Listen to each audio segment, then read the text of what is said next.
This podcast is protected under the laws of the United States and other countries. Unauthorized duplication, distribution, or exhibition may result in civil liability, criminal prosecution, and the wrath of the tall man. Boy! Thanks for checking out 90forChill, the podcast. This is your host. CatBusRuss is what the other podcasters call me. You can follow what I'm watching on Letterboxd at the handles I was trying to get over. That would be CM Darth or Cool Movies Darth. There's a Twitter account for that as well. If you want to fill your home with the dulcet tones of myself, you can do that by asking your Amazon Echo or Google Nest device to play latest podcast by Russ Stevens, and that should get you there. So this week, I don't know if it's a comedy of errors because I can't really say it's that funny, but what happened was I've started a second job, and it's going pretty well right now. Everything seems to be good, except I'm working a hell of a lot of hours now, so it might make podcasting difficult in the future, but I'm more than happy to do my best to work with anybody to get some great content out there. So I digress. My Sundays are free. I will say that much. But I still was able to manage to get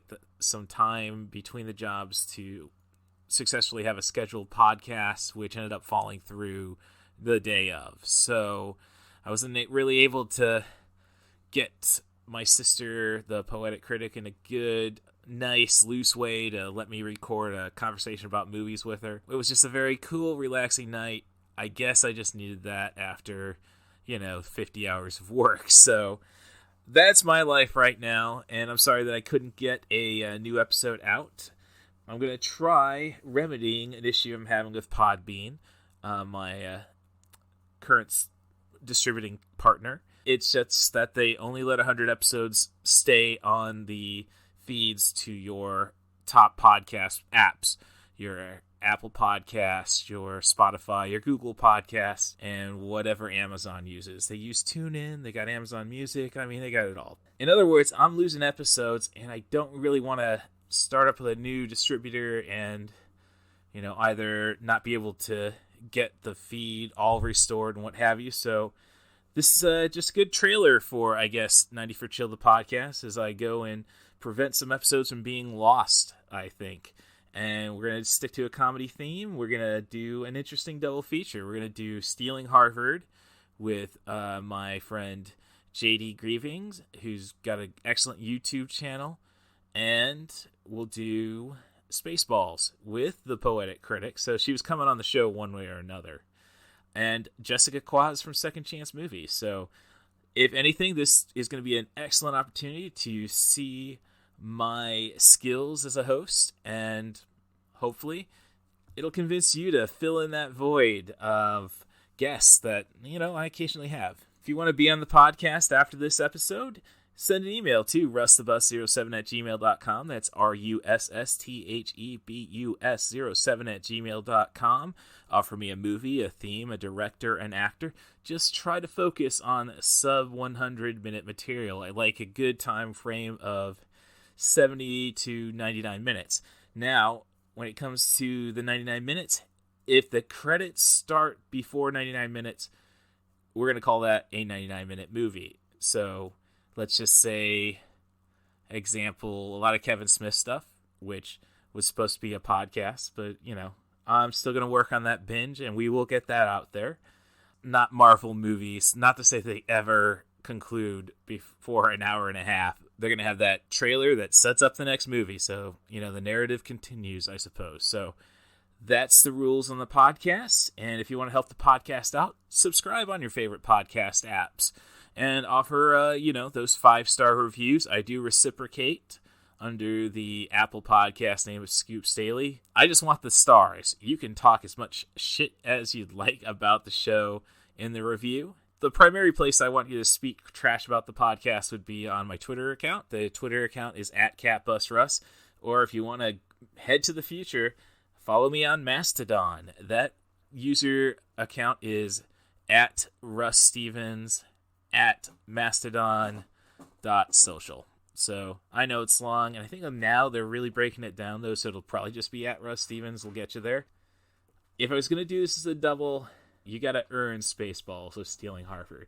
And I'm not bad-mouthing Stealing Harvard, but I think It's a nice little base, and the frosting will be Rick Moranis as Dark Helmet. So thanks for checking out 90 for Chill, the podcast, and I'm hoping to get everything straightened up and nice, before I move to a new distributor. Thanks for your understanding, and enjoy the show. Little Hand says it's time to rock and roll. Bring the noise. Harvard. It's America's most prestigious university. It's home to the world's greatest minds. It's a place some families could never hope to go. But if you work hard and follow your dreams, things will always work out. Now, someone in this family Uncle John, I got into Harvard. You're kidding! That's incredible! has the chance of a lifetime. How much more money do you need? Just one little chunk. $29,879. 11 days from now. That's the small chunk? Expensive. A little more. Revolution Studios and Imagine Entertainment present On the branch, Ricky! a comedy I know how you can get the money. Criminals have lots of money. about doing the wrong things I have a client. Guy's loaded. We go over there, we slip through the windows, and we grab the money. Nope. You turn this corner and your whole moral code goes out the window. No way. for all the right reasons. If it's going to be a problem, I want you to tell me, and I'll understand. Noreen, you're going to Harvard. What do you want? I might need a partner for some heavy stuff that's going down. How heavy? Well, let's just say it's a little too heavy to lift alone. We're not gonna use real guns, John. We're not gonna use real guns. Why are you all dressed in black? Are you going to rob a bank? John, wait. We should make up some fake names. Okay. I want to be Kyle. Who are you gonna be? Steve. Steve. Yeah. I want to be Steve. I'm Steve. You're Carl. Kyle! Put your hands in the air. I don't think so, loser. Freeze. Drop it. The paint, it's stuck. Okay, get with it, John. Go, go. Tom Green, Keep it real, and nobody's getting hurt. I could actually smell your foot on that one. Jason Lee, I tried to steal the money from some old guy, but I ended up in a wig and a dress spooning with him. Happy times.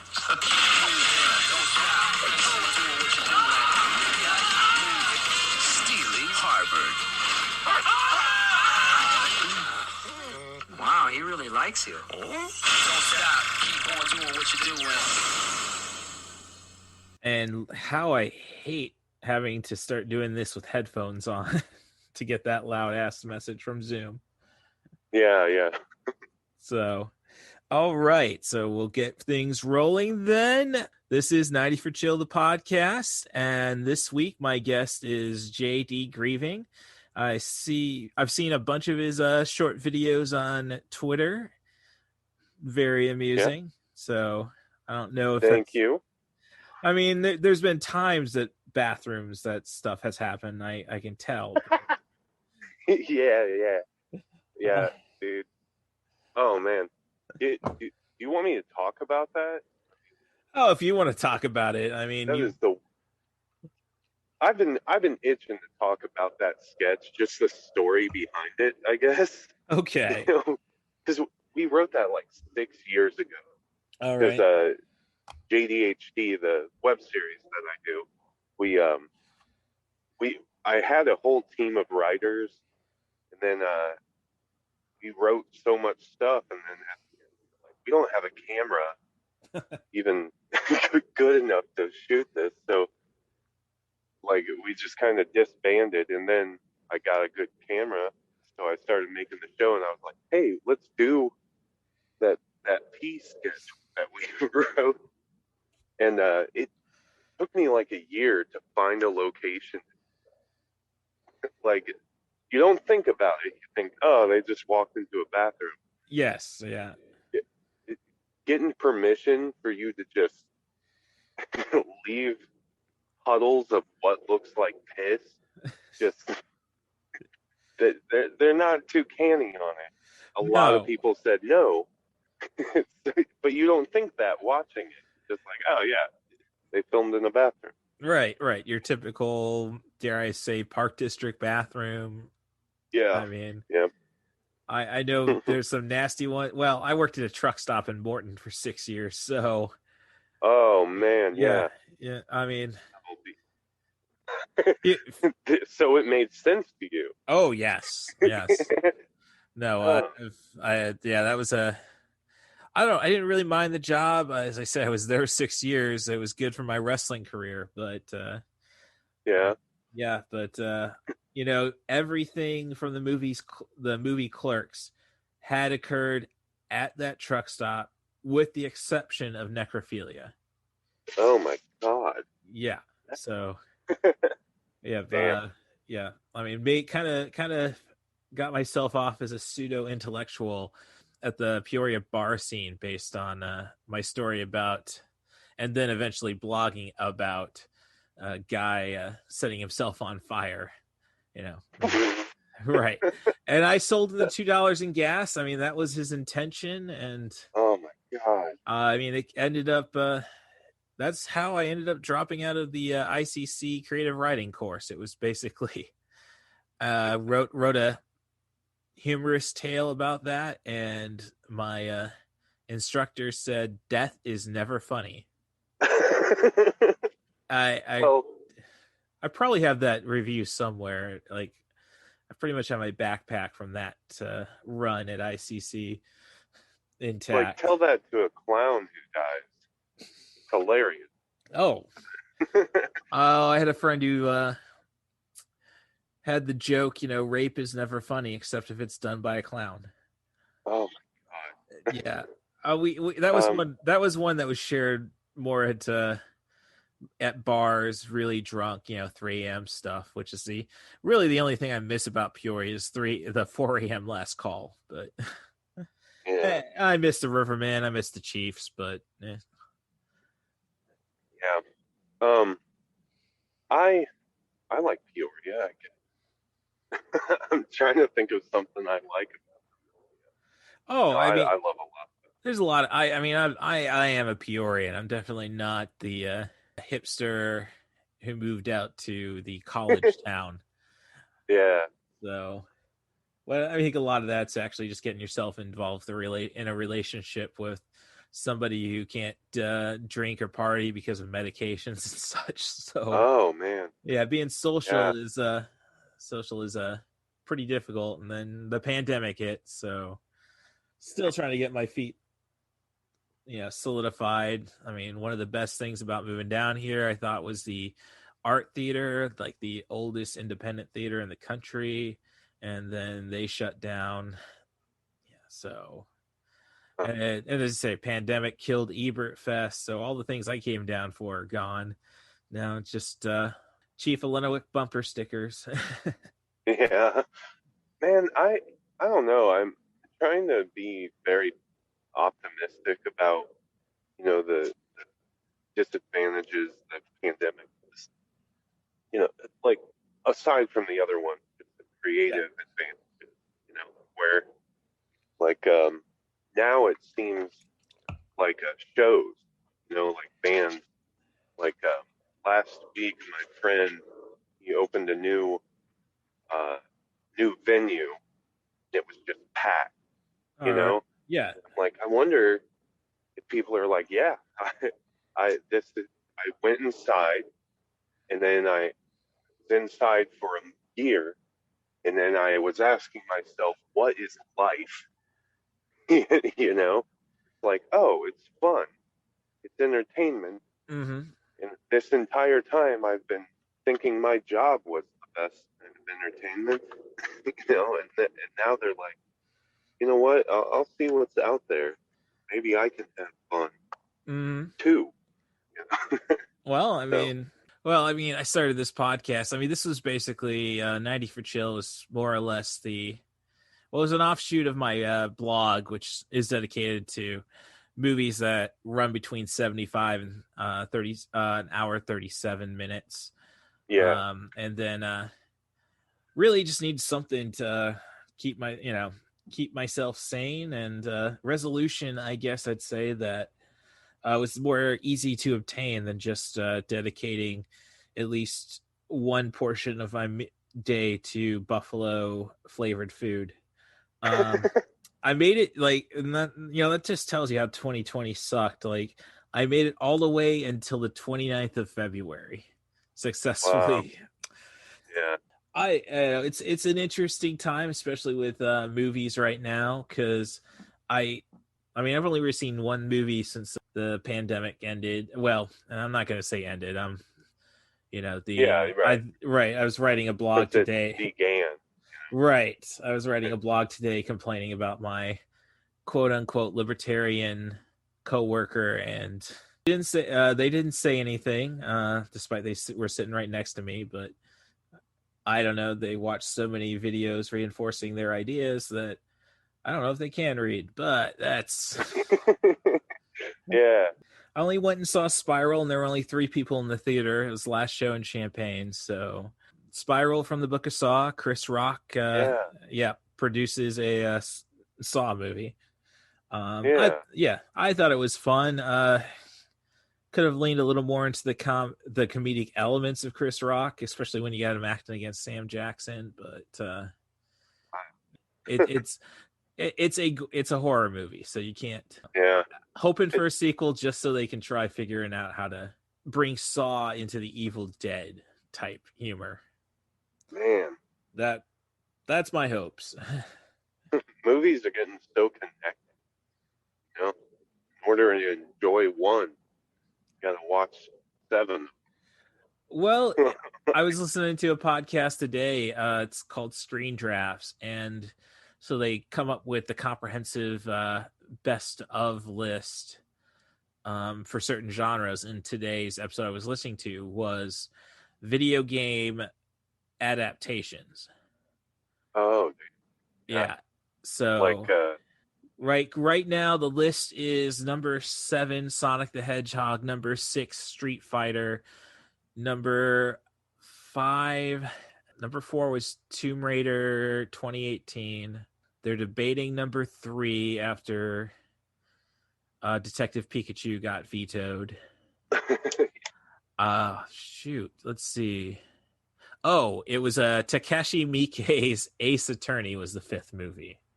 So, yeah. So waiting to find out what number 3 is. The number 4 movie originally was Final Fantasy: The Spirit Within. That was vetoed. So. Mm-hmm. I think a lot of it's just those guys trying to talk to me about many video game movies they could stand. Yeah. But what they were getting at was, I think we're to the point, like, Tomb Raider did well enough, I think, internationally to warrant another sequel with Alicia Vikander. Yeah. But it's basically, the thought is that if it's not established IP and you're putting, say, $100 million behind it, you're not going to make it. It's because the audience is just not familiar with anything that's not IP anymore. Yeah, it's risky. It's got to be risky to make a video game. You know. Well, I wouldn't even attempt it. Well, to make a good video game movie is a tough proposition, but a video game movie is more likely to be made, though, than, say, Indiana Jones, The Raiders of Lost Ark today. Yeah. So that's what they were getting at. It's like, yeah. Okay. I mean, when you look back at it, I think going all the way back to 2000, like 1999, you had The Matrix. I mean, 1999 is regarded as one of the best years in movies. I mean, you had Fight Club, American Beauty. Right. American History X's release. That was released the same year as Fight Club. I believe so. Like right at the end for the Oscar bait. Wow. Then and I think when you look at eventual IP, Forrest Gump 94. Oh, geez. Sorry. No, somebody brought up today John Travolta was originally offered Forrest Gump. Like, what? Yeah, I don't buy it. I mean, John Travolta had no value in 1994. He had value in 1995. Yeah, dude. I was thinking this is kind of way off subject, but we haven't really even gotten to the subject yet. Yeah, no kidding. That Matthew Broderick heavily being considered to play Walter White, Breaking Bad. Oh, that Yeah. that could have been well. I'd see it playing out just the same as Bryan Cranston. I mean, Bryan Cranston was solely known for comedy, and Matthew Broderick solely known for just being wholesome. Yeah, no kidding. I mean, there's a part of me that would love to see a version of Breaking Bad with Matthew Broderick. That was. Yeah, I would say the only issue is turn of the century Matthew Broderick still had that kind of that 80s baby fat on him. Mm-hmm. So yeah, I'd go with Bryan Cranston because he looked like a normal person. Oh yeah, if I had to choose, it would yeah, Bryan Cranston. But I still would love to see that alternate version, or maybe just the pilot episode. Right? Yeah, I could see a pilot, but I mean, Aaron, it's like Aaron Paul. I mean, he was amazing. You wouldn't yes, but I'm just saying you wouldn't really be able to. So, are we sure Matthew Broderick's the mentor in this one? Yep. I think would be the issue. Can he grow some facial hair? Yeah, but then he'd end up shaving his head. The shave of the head may be able to do it for Broderick. You at least buy the cancer thing. You definitely buy the cancer thing with that. Yeah, just the more you think about it, the more you like. Oh, that'd be so interesting. Right. Like to see him play that role. Well, my coworker who brought up, John Travolta was up for Forrest Gump. And it's like he was also talking about showing his like I don't know if you can really show a 9-month-old anything, but he was putting on Stuart Little for his kid, and it's kind of like, why hasn't Michael J. Fox done more voice acting? I guess because I don't know. I mean, he still works, but I think he's pretty much dedicated solely to the Parkinson cause. I saw him at a Wizard World Con up in Chicago. He was doing a panel for Back to the Future. It was Leah Thompson, Christopher Lloyd, and Matthew Broderick. And Bob Gale, the producer, did an introduction video and said, "Don't ask about sequels or reboots. We're not doing it." Oh my god! So, and of course, some twat did ask that. And the next year, I went and or maybe next year, I don't know. Tom Wilson was was a guest at Wizard World. Some guy had the nerve to say, Leah Thompson in All the Right Moves was nude. What? Yeah, I don't know. Why are we asking for his judgment on that one? Yeah, please. Yeah. But I'd actually met Tom Wilson when I was working for the Mark Twain Hotel. I used to drive the comics to the Jukebox Comedy Club. Yeah. So I got Tom Wilson was my first ride, and I think we successfully can transition because I did end up driving Tom Green a couple nights to the Jukebox from the Mark Twain, and Tom Green gets the top billing in the movie we're going to talk about tonight, which is Stealing Harvard from 2002. It's a fun flick. It's an interesting flick. It's an interesting flick. Okay. So, the first, I saw it in 2002 in the theater, and I had fun, but it's just a movie that something always kind of feels off. And I think I may have. Really?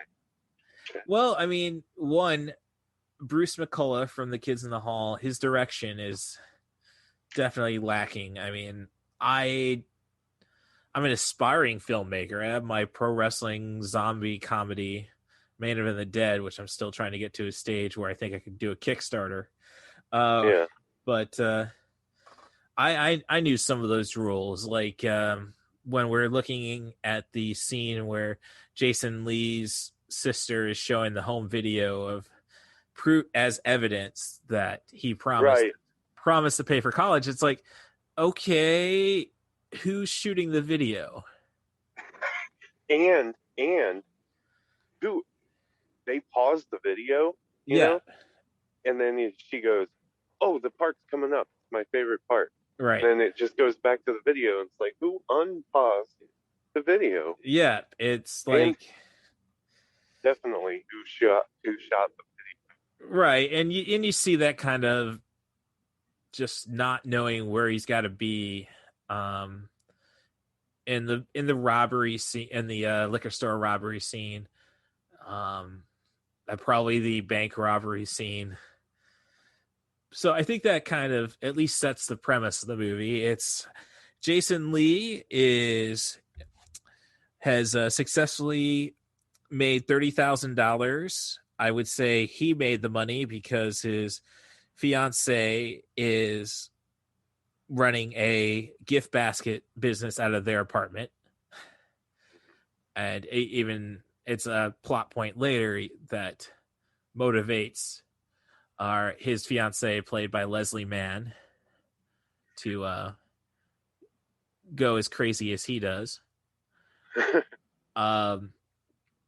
And she is set on getting married and buying that starter home. And in the meantime, his sister, played by, I can never remember her name. I don't have the disc. Megan Mullany. Thank you. Megan Mullany. I mean, quite the cougar. I think. Oh shoot! Now I'm even forgetting who played Ron Swanson. Oh, shoot.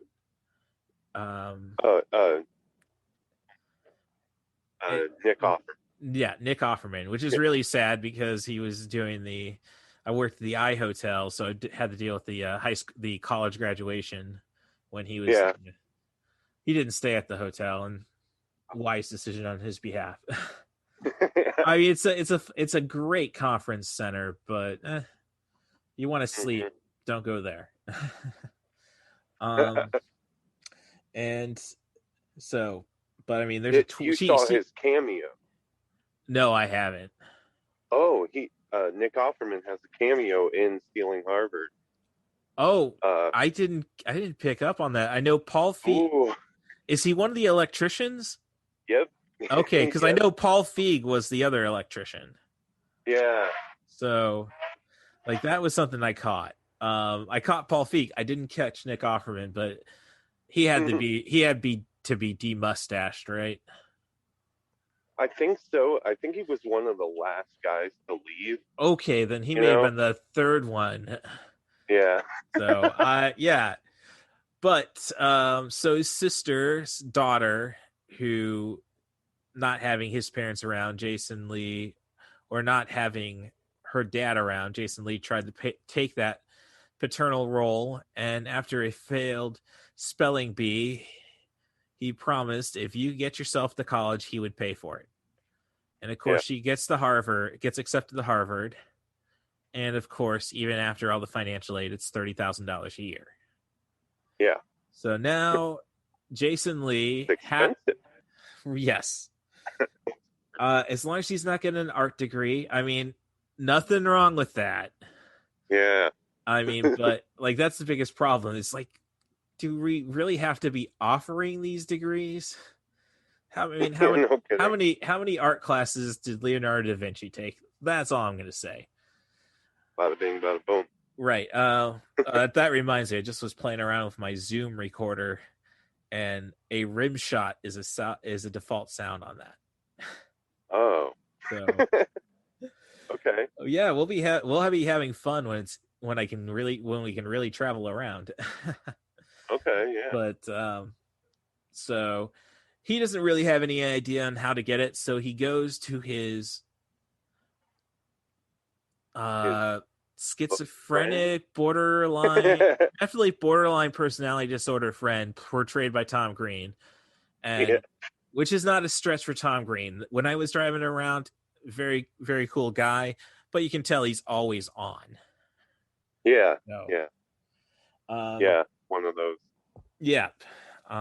So, basically if he's always doing weird stuff, he's got to have a good idea, and it's basically Jason Lee going through and trying to chase these ideas.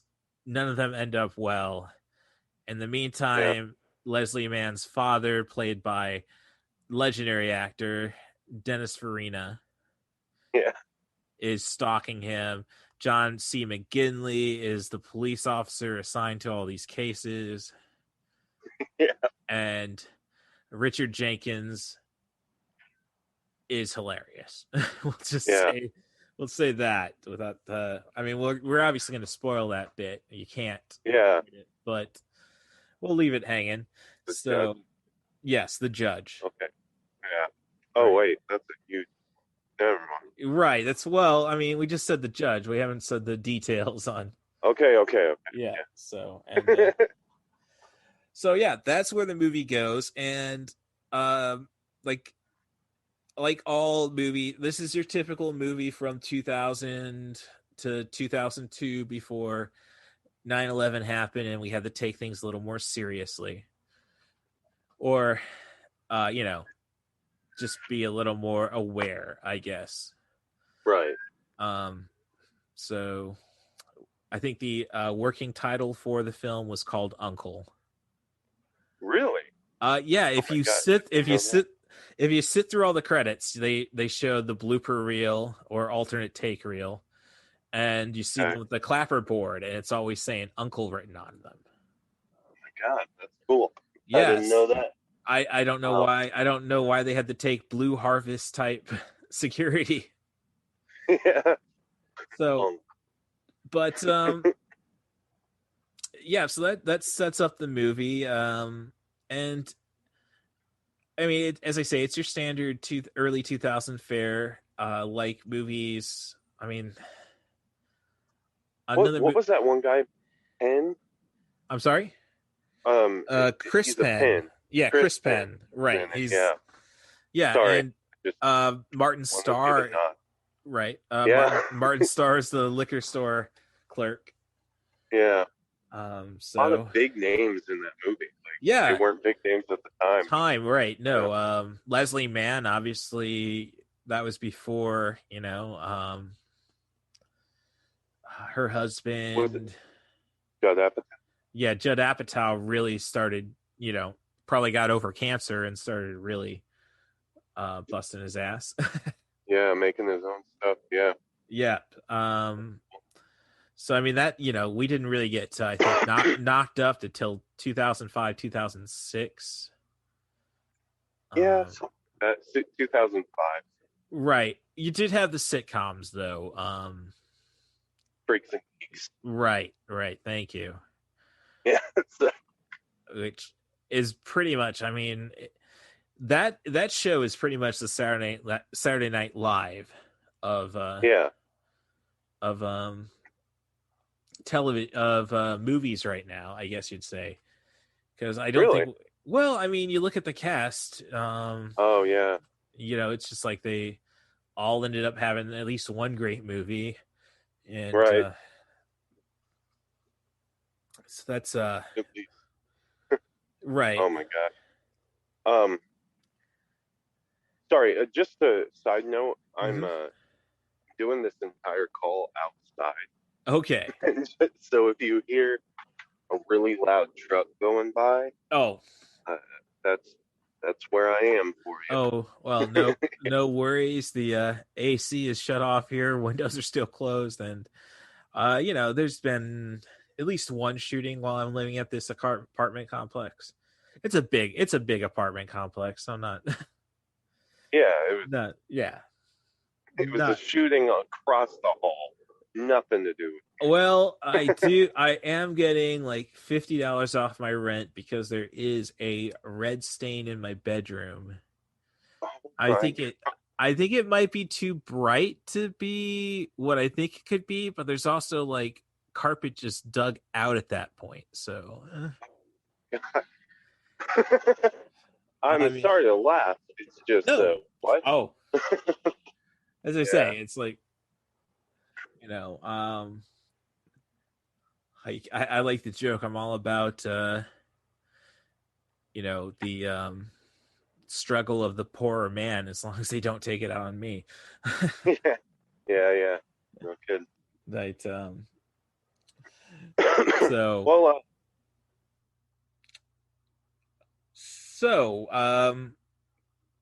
there's just a lot of early 2000 tells about this movie. Like, it's definitely a Offspring knockoff, but when you think of other just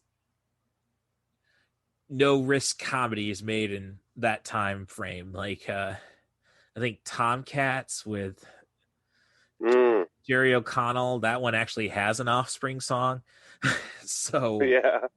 And every movie from that year has Party Hard from 2001 to 2002 thrown in there at some point. I mean, I don't know. I think you're right. Yeah. Oh, it's when they were trying to escape, and Tom Green is effectively being raped by the dog. Yeah. So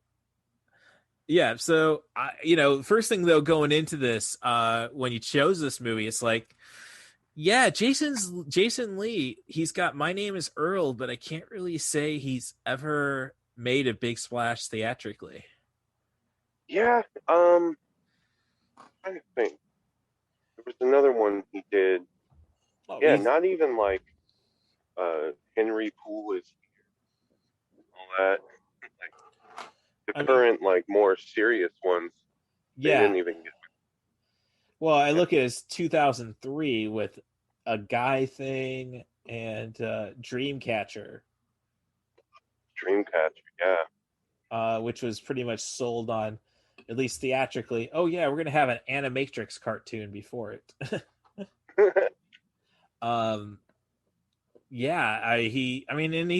You look at his, up there, he's always had at least one great movie a year. 96. You might be forgetting Alvin and the Chipmunks. Oh no, I think that's when it all like. Funny, I was working for the National McDonald's customer response hotline. During the Chipwrecked era. Oh God. Yeah. And so I got my training officer, who actually went to the same high school, same class as my older sister, you didn't really know my older sister. She doesn't know anybody. But otherwise, we were selling the so by the time I got on the floor accepting calls, I get at least 2 calls talking about a Simon toy that would smolder.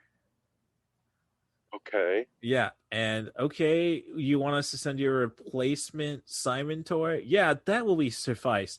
And nobody and nobody got hurt by this flaming toy. Oh no, nobody. And it's like, this is true? Yeah. It was smolder? What was the something? So I don't know, a battery or wiring issue. I don't know, but 2 calls at the very least of a smoldering Simon from Alvin the Chipmunks. Wow. And I brought it up to management twice, and like, did anybody get hurt? Yeah. This is some Fight Club bullshit right here. No kidding. I mean, A plus B plus C equals X, and if X is less than the cost of a recall, we don't do it. Right. Yeah, we both watch movies. Oh yes, no, we wouldn't be here if that was if it wasn't the case. Sweet. Oh, but what were you? Sorry. Oh no, I think that was just a rant on the Chipmunks, and I want to know what that Simon doll did. Like, would it talk? I think they all talked. I mean, it's not like it's crazy because it was all part of HGS.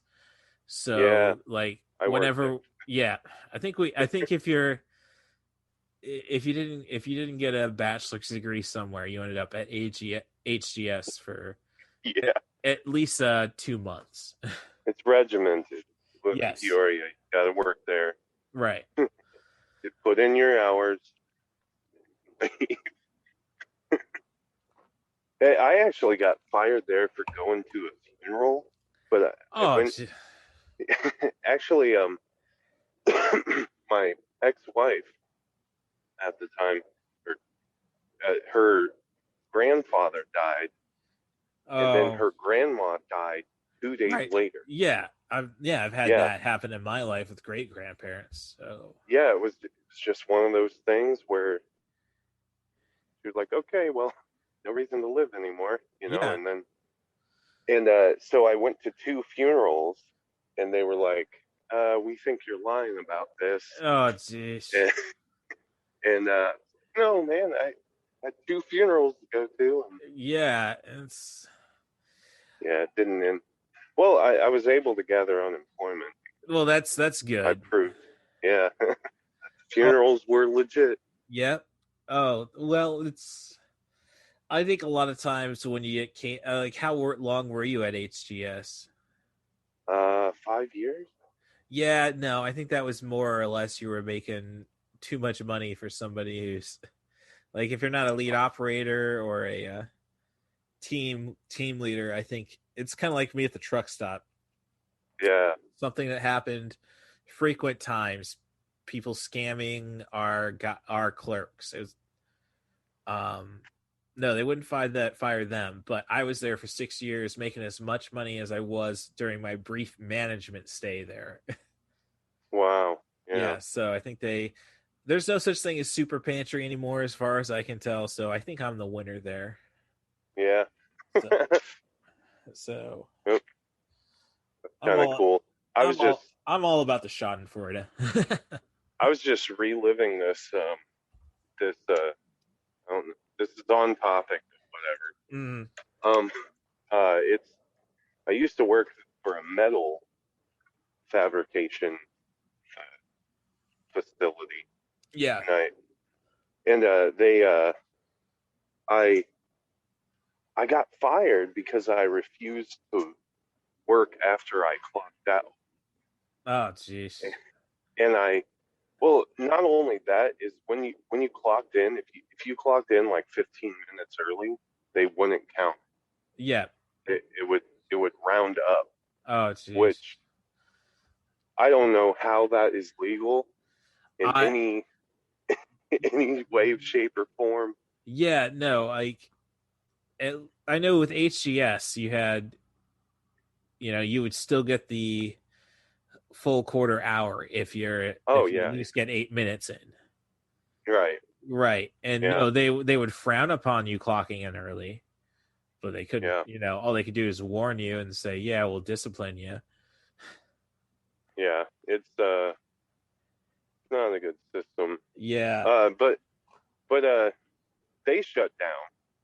Okay. The metal fabrication place, so I feel really good about it. Yeah. Thanos and balance, man. Nice. So, but yeah, they're just it's not supposed to be about us. It's supposed to be about Jason Lee and Tom Green. And it's really, I don't know. Like, I hated Freddy Got Fingered, so it was tough for the guys to bring me out to see this one.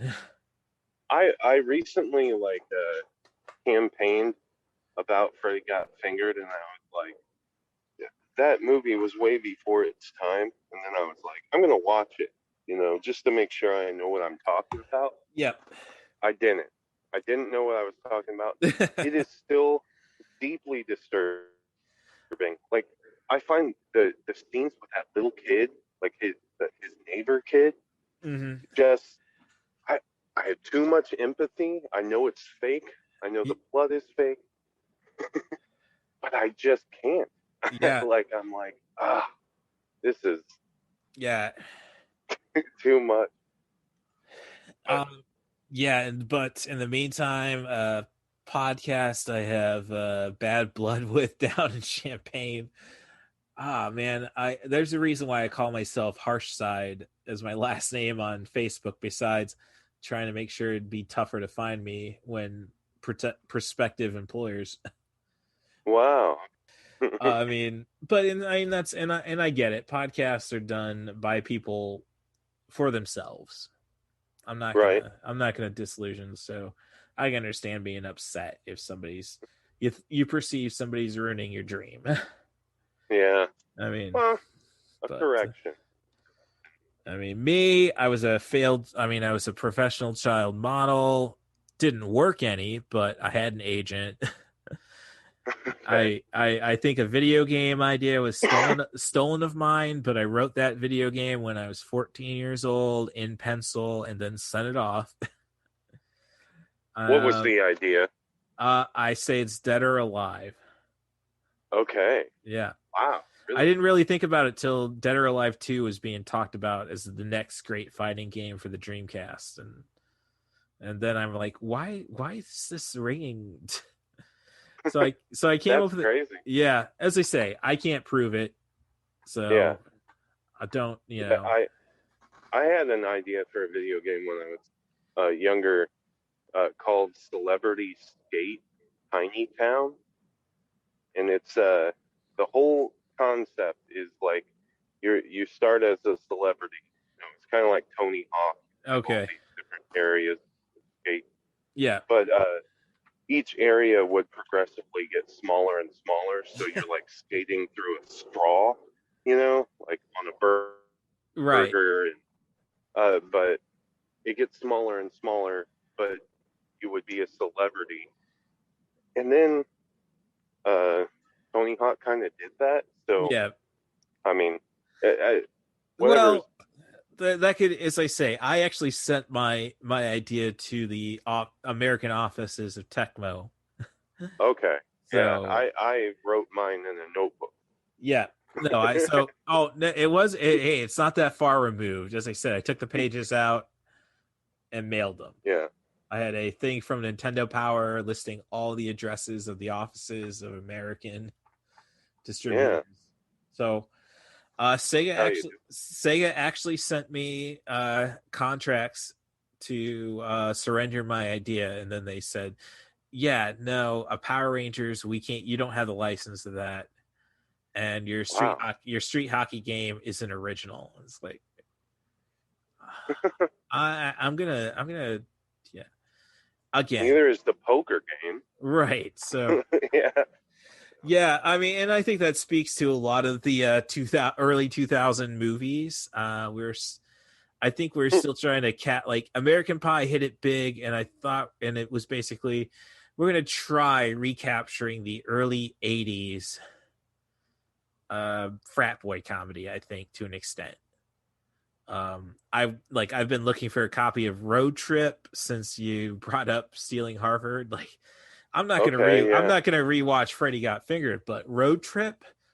I mean, this is the guy who did the Joker, Joker. So I'll give that a rewatch. Could not find it at like 2 disc replays or mega replays, what have you. Yeah, I would figure that would be one of those $1 movies. Like, everybody bought it, and now they're just trying to get rid of all the copies they paid $0.25 for. So, some reason Road Trip's hard to find. So this is but I think maybe Freddy Got Fingered kind of corrected things. Like, we know we can't do that again. Well, I think the thing I liked about Freddy Got Fingered, is what I like a lot. Like when I make my sketches. Yes, and I feel like Tom Green was great on his MTV show. Yeah. Well, I brought up that other podcast because they were raving about Freddy Got Fingered, and it's like, whoa, no. Well, see, the thing is, I liked it. I think there was a certain scene I had in mind when I was campaigning for Freddy Got Fingered. Was probably one of the first scenes when he sees those guys inseminating the horse. They're collecting the sample or whatever, and he walks in, runs up. I think he's eating a sandwich really hard, you know, and then he just runs up and just grabs it, you know, like, look at me, Daddy. Yeah. I think it's absurd, but if you think about being a film crew and they're like, and action, and he goes and does that, that's the funniest thing. Like, the funniest thing to me is the ideas behind filming it. You know, like, what is happening here? Like, are we really pointing a lens at this big horse's dick for him to grab it? Like, that's what we're doing right now? Well, to Tom Green's credit, because I believe he directed Freddy Got Fingered. Yeah, and they gave him full creative control over it. Right.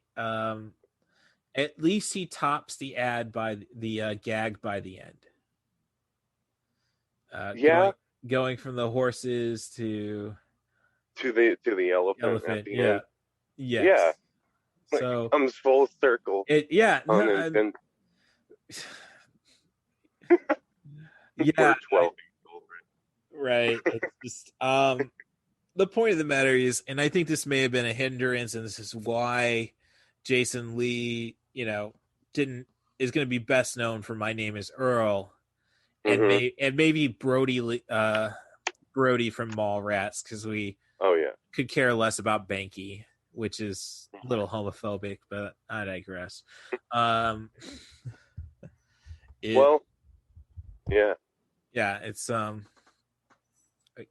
It's these guys were perpetual supporting actors. Yeah. And Tom Green especially, and I think Freddy Got Fingered, like, okay, yeah, no, we gotta yeah. Well, and he's good. He like, and this is the big thing about Stealing Harvard is that it takes a while to warm up, I think. Yeah. Like to just his character. Oh, I think a lot of characters. Leslie Mann's character, Dennis Farina. It's like, well, anybody can play the overprotective father. I want a little bit thuggy, dirty cop from Dennis Farina, and it gets out there, but it's like you gotta get through this first act. And once you get through it, it's like I think it's the comedy is solid. Yeah, so. I think when I first saw Stealing Harvard, I had been aware of the Tom Green show, and I think the first time I saw him, like, you know, on screen, I was like, oh wow, they found a way to contain him, you know, or to utilize him properly, you know, like, so I feel like Stealing Harvard was the perfect vehicle for Tom Green because of, I mean, that scene. I quote this all the time when he's in the van and he goes and picks up Jason Lee's character John. Yeah, he's honking the horn. You know. Yeah. No, he's revving the engine. The engine, yeah, revving the engine. You're waking everybody up. You're waking everybody up. And then he's an asshole. Oh, did you say casserole? No, I said yeah. That gag, dude. Like, it's perfect. Like, so well timed. I love it. Yeah. But I don't know. That was like my prime. You know, like when that movie came out, it was like when I was first discovering comedy, you know, and well, I imagine you're probably 10 years my junior. I'm 41, so okay. Well, I'm only 5 years younger. Okay, so yeah. Well, I've got a brother who's 6 years younger, so yeah, I can kind of relate to where you're coming from on that, because I think it's actually my little brother like who showed me this movie. Right. So, yeah. And trying to think of, there's so many great lines. I think. Yeah. The what's the cop's name? The actor's John C. McGinley. Yeah, John C. McGinley. That entire toothbrush when he's beating on his desk. It's the same. I mean, from the same beginning scene, of yeah, that scene and then with it's the toothbrush, yeah, to where he's pounding on the desk. Don't touch my door. Yes, it's like, yeah, no, Get I up, mean, get out, get up, get out.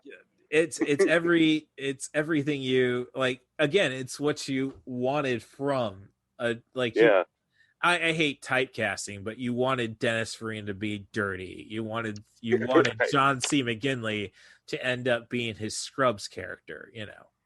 Right. And it Was this all post Scrubs? I think it was during. Yeah. Okay, that makes sense. 2002. Yeah, I don't know. Scrubs made it was a long time. Yeah.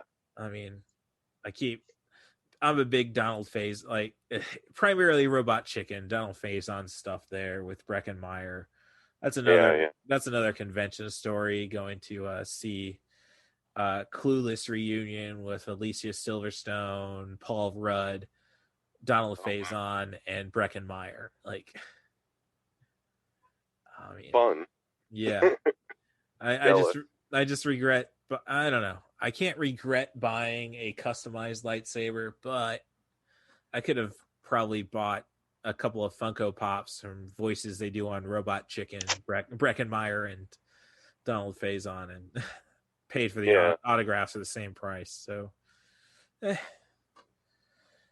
you know, yeah. I was thinking about Paul Rudd today and just his sense of humor. Oh, I mean, after seeing the trailer today for Ghostbusters Afterlife, it's kind of like his sense of humor better be on, because no kidding. I mean, I saw, like, the only thing I've seen from the movie otherwise was the marshmallow, like, Safe Up Marshmallow guys coming to life in a Walmart doing Gremlins type shit to each other.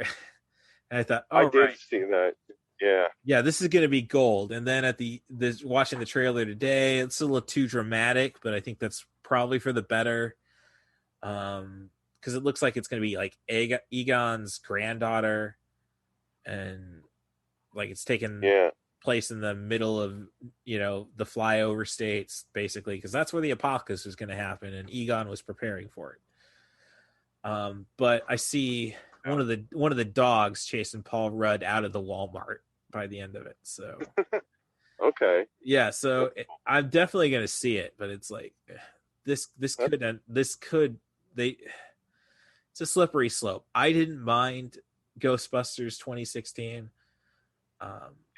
Ill-advised, but you know, I didn't mind it either. Yeah, I was kind of I saw it in theater and I was like, yeah, that was cool.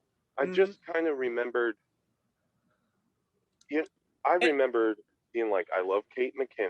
Yeah, I love all of these actresses, and they're going to be great together.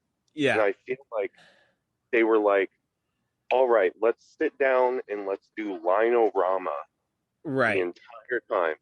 Yeah, and then build the story around that. Right. You know, that's how it felt to me, and like, oh, well, it just seems unconnected. You know, like disconnected. Yes. Plot, right. You know? I will say that you have to give any movie where Bill Murray gets killed a chance. Yep, that's true. Zombieland, Groundhog's Day. What's the one where he was wanting to bury himself? Oh, geez. I mean, there's so many. Maybe he wasn't. So many Bill.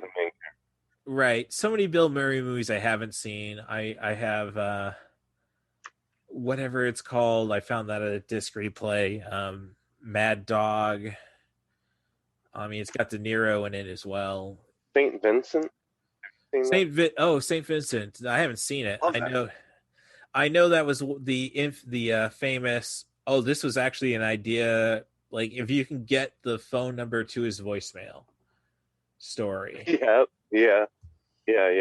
And he was great in that role. There's a lot of there's a lot of dialogue when he's in the bar that kind of like hit home, or they're just delivered, and everyone else in the scene delivers it to where it's like that felt like a real conversation. Yeah. Well, I mean, anybody, like, I'm not saying Jim Jarmusch is batting 1,000 with his movies, but if you're putting one of his movies, I think that's a badge of honor. Like, the guy knows talent. So yeah, that's cool. Yeah. Back to what Paul Rudd. Right. Have you seen They Came Together? No, I have not. Oh my god! Dude. I mean, it was my shameful iTunes purchase this week.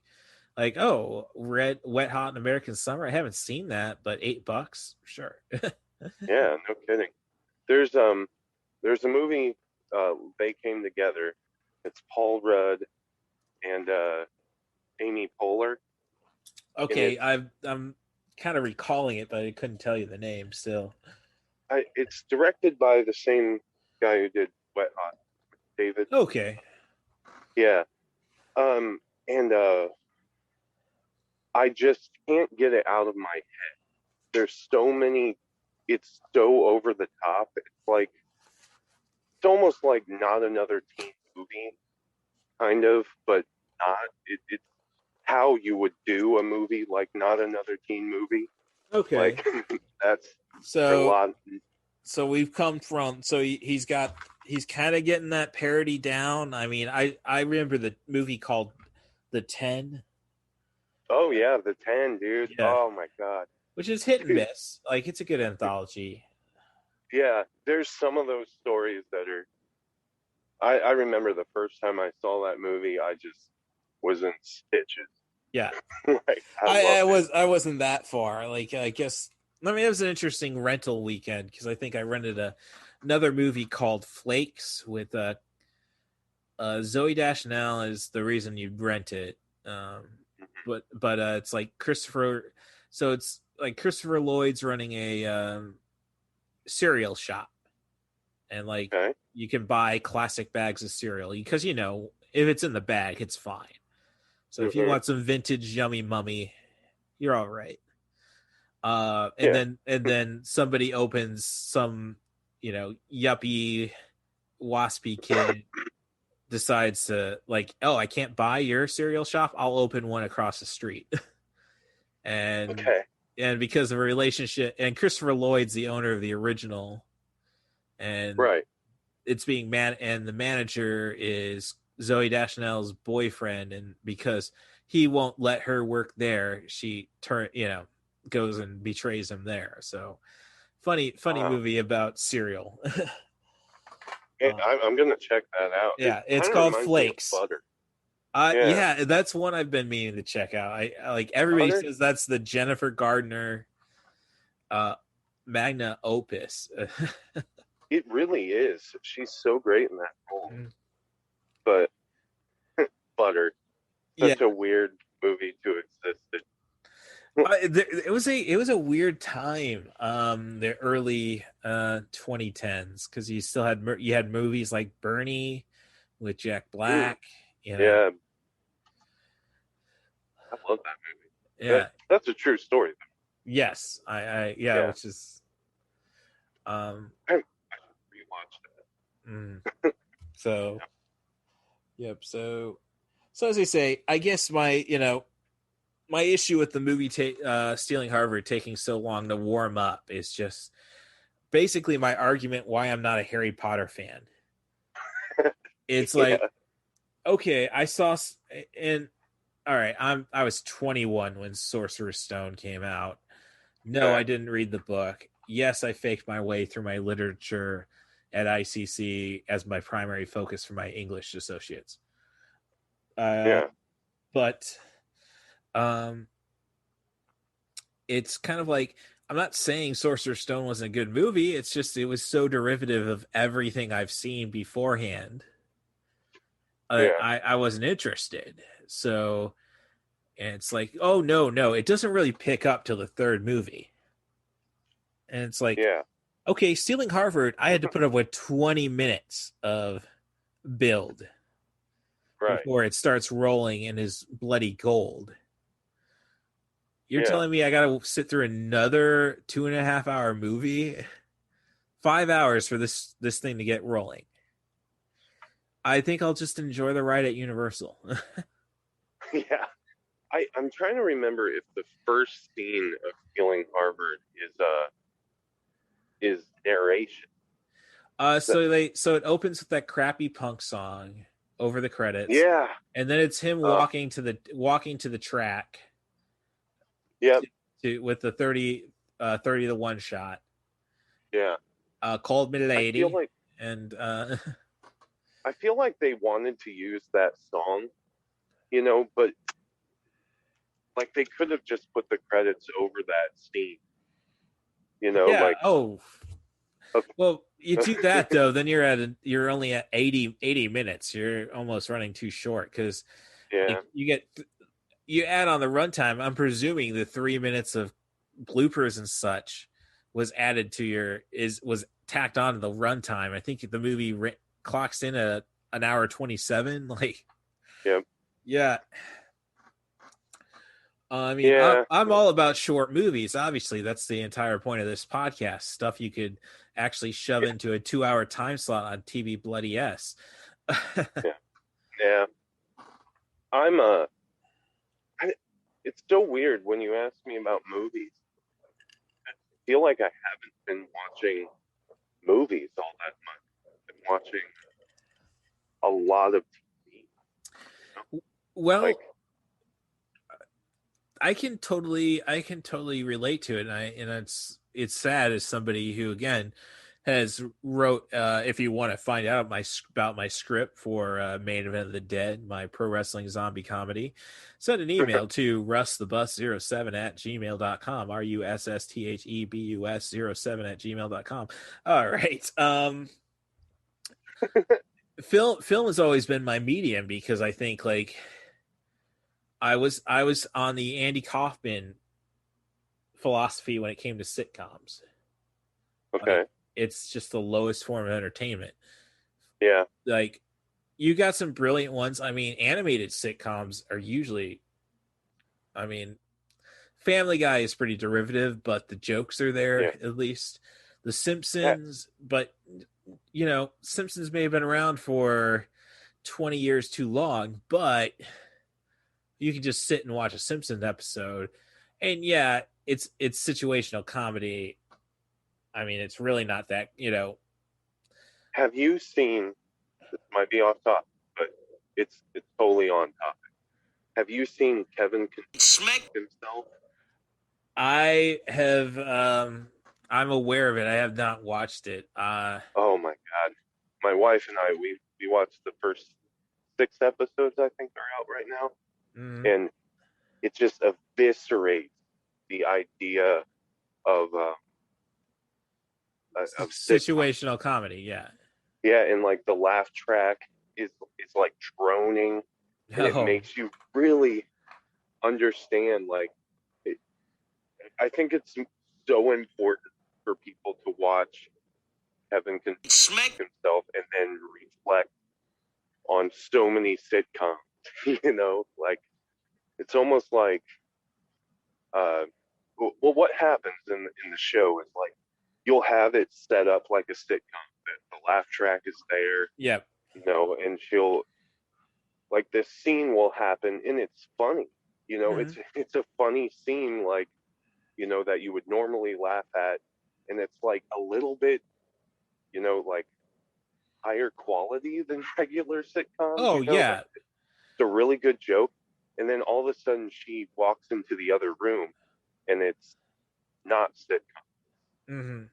Showing how these situations are actually affecting her, and they're not funny. She's not a background character. And it is so important, to watch something, especially this. I'm definitely down for that. I mean, if you're in the MCU, it's probably why I could get past the first 2 episodes of WandaVision. WandaVision? Yeah.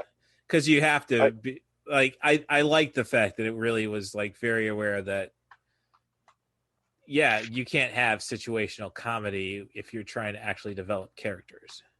Right, exactly. I watched all of WandaVision, and I remember saying to my wife when I started watching Kevin, so this is the show WandaVision wishes that it could be. Oh no, I could. Well, WandaVision's still tied to a cinematic universe, but I will say, I do appreciate the fact that Disney is cutting down on run times. Yeah, I mean, I love The Mandalorian, and I love the fact that, you know, hey, there's a 40-minute. That episode was only 40 minutes. Right. Hey, yeah, exactly. Right. Let's just get to point A to point B, and go from there. It's I not do like that format. Yeah. Just, you finish the story, and then the story is done. Mm-hmm. Oh, yeah, I still got to finish up Winter Soldier, Falcon and the Winter Soldier. Why Sebastian Stan gets top bill, I don't know. Racism, but yeah. Yeah, in the meantime, my mom's bitching about, Disney's being too inclusive. Like, okay. What? Yeah. Like, there's no such thing as too inclusive. Yes, I know. I mean, I didn't say that's honestly, it's the biggest problem with my coworker at work, like watching stuff like, no, this is the crap that finally inspired me to move out of my parents' house. I don't need to, are you trying to make me go back to Bloomington? Hopefully move into my little brother's house in Peoria before it gets sold. Like, right. Yeah. So as I say, I'm from the Kaufman theory, and I think Kaufman would have probably show I couldn't get into too deep was Kidding with Jim Carrey. Oh yeah. And that was more or less, well, yeah, this is genuine mental problems. And my ex-girlfriend, she does a lot for this podcast. Allie, who has Allie's accessory shop on Etsy. She brings me like 3 videos a week. As I say, we're not dating. Yeah. You know, and for the pod, I hope she stops after she gets the Z on this. Yeah. But like when I think it's a scary series because so many people are actually dealing with or finally accepting that, we have mental problems. Right. Yeah. Exactly. Right. So, yeah. So, I mean, I didn't really watch My Name is Earl, I guess, when it came, and that's unfair because, I mean, for me, because the cast and I guess with My Name is Earl, it had a point. The character won the lottery and lost the ticket, and he's just trying to make amends until the ticket finally ends up back with him. Yeah. Well, I don't think in his mind he was like, so the ticket comes back. Right, but it's about karma and making things right, and it's all going to pay off in the end, which is kind of like what stealing Harvard is. I mean, by the end of it, like, yeah, I nearly robbed a bank, a liquor store, my dad's business. I mean, my father-in-law's business. Yeah. But it was all meant for, it was just meant to happen. Yeah. And it was all for a good purpose. Right. I mean, if you're doing, as long as you what you're doing is for the greater good, good. Knock over that liquor store. Yeah. Because right. I mean, the greater good. Yeah. The greater good. Sorry, I can't help myself from the hot fuzz. Whenever. Hot Fuzz? Yeah, whenever. On my end? No, the movie Hot Fuzz. Oh, okay, with, Simon Pegg, Nick Frost, directed by Edgar Wright. Can't wait for his new movie. What is that called again?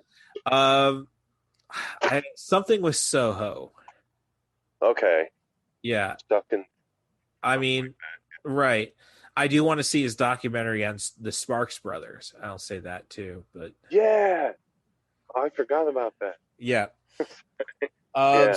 So, but it was the greater good things from Hot Fuzz. Whenever once you find out that the townies are killing off everybody for the greater good, and whenever somebody says the greater good, everybody repeats the greater good. The greater good. Oh, okay, yeah. So, right.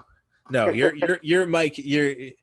Whatever you're doing with your phone, as I say, I'm accustomed to. So cool. So, I've seen Hot Fuzz like once. You know. Okay, but no, I'm not gonna distract you anymore. What were you gonna say? Oh no, I was trying to go through my notes. So, I mean, that's the thing though with Edgar Wright. A lot of people have movies aside from Baby Driver, which is on bona fide classic, nobody can argue the quality of that. Yeah. We got Scott Pilgrim. There's people like it took a lot of warming up for. I think a lot of people. For you? No, I loved it from minute one. Like, why didn't I see this in theaters? Like I was kind of the same way. I saw it in theaters. I was like, okay. And then I don't know, I was talking to somebody. They're like, this is one of my favorite movies. And I'm like, oh, I'll give it another shot. Like, how did I not love this? Oh, I see that from a lot. Well, I don't know, because I've never seen people put up, because usually it's me trying to show the movie to somebody. Right. And then they're like, I don't know what it is. If there's a special kind of zone you have to be in. Like, yeah. I'm a video game nut, as previously established. And the sad thing is I will buy video games and not have, I'll get around to watching all my movies at some point. I don't know if I'm ever going to catch up to all my video games. And I see the values at resale values of a lot of stuff. It's like, oh shit. Am I going to get to actually play this before I go and punt it off for the $70 I can get for it?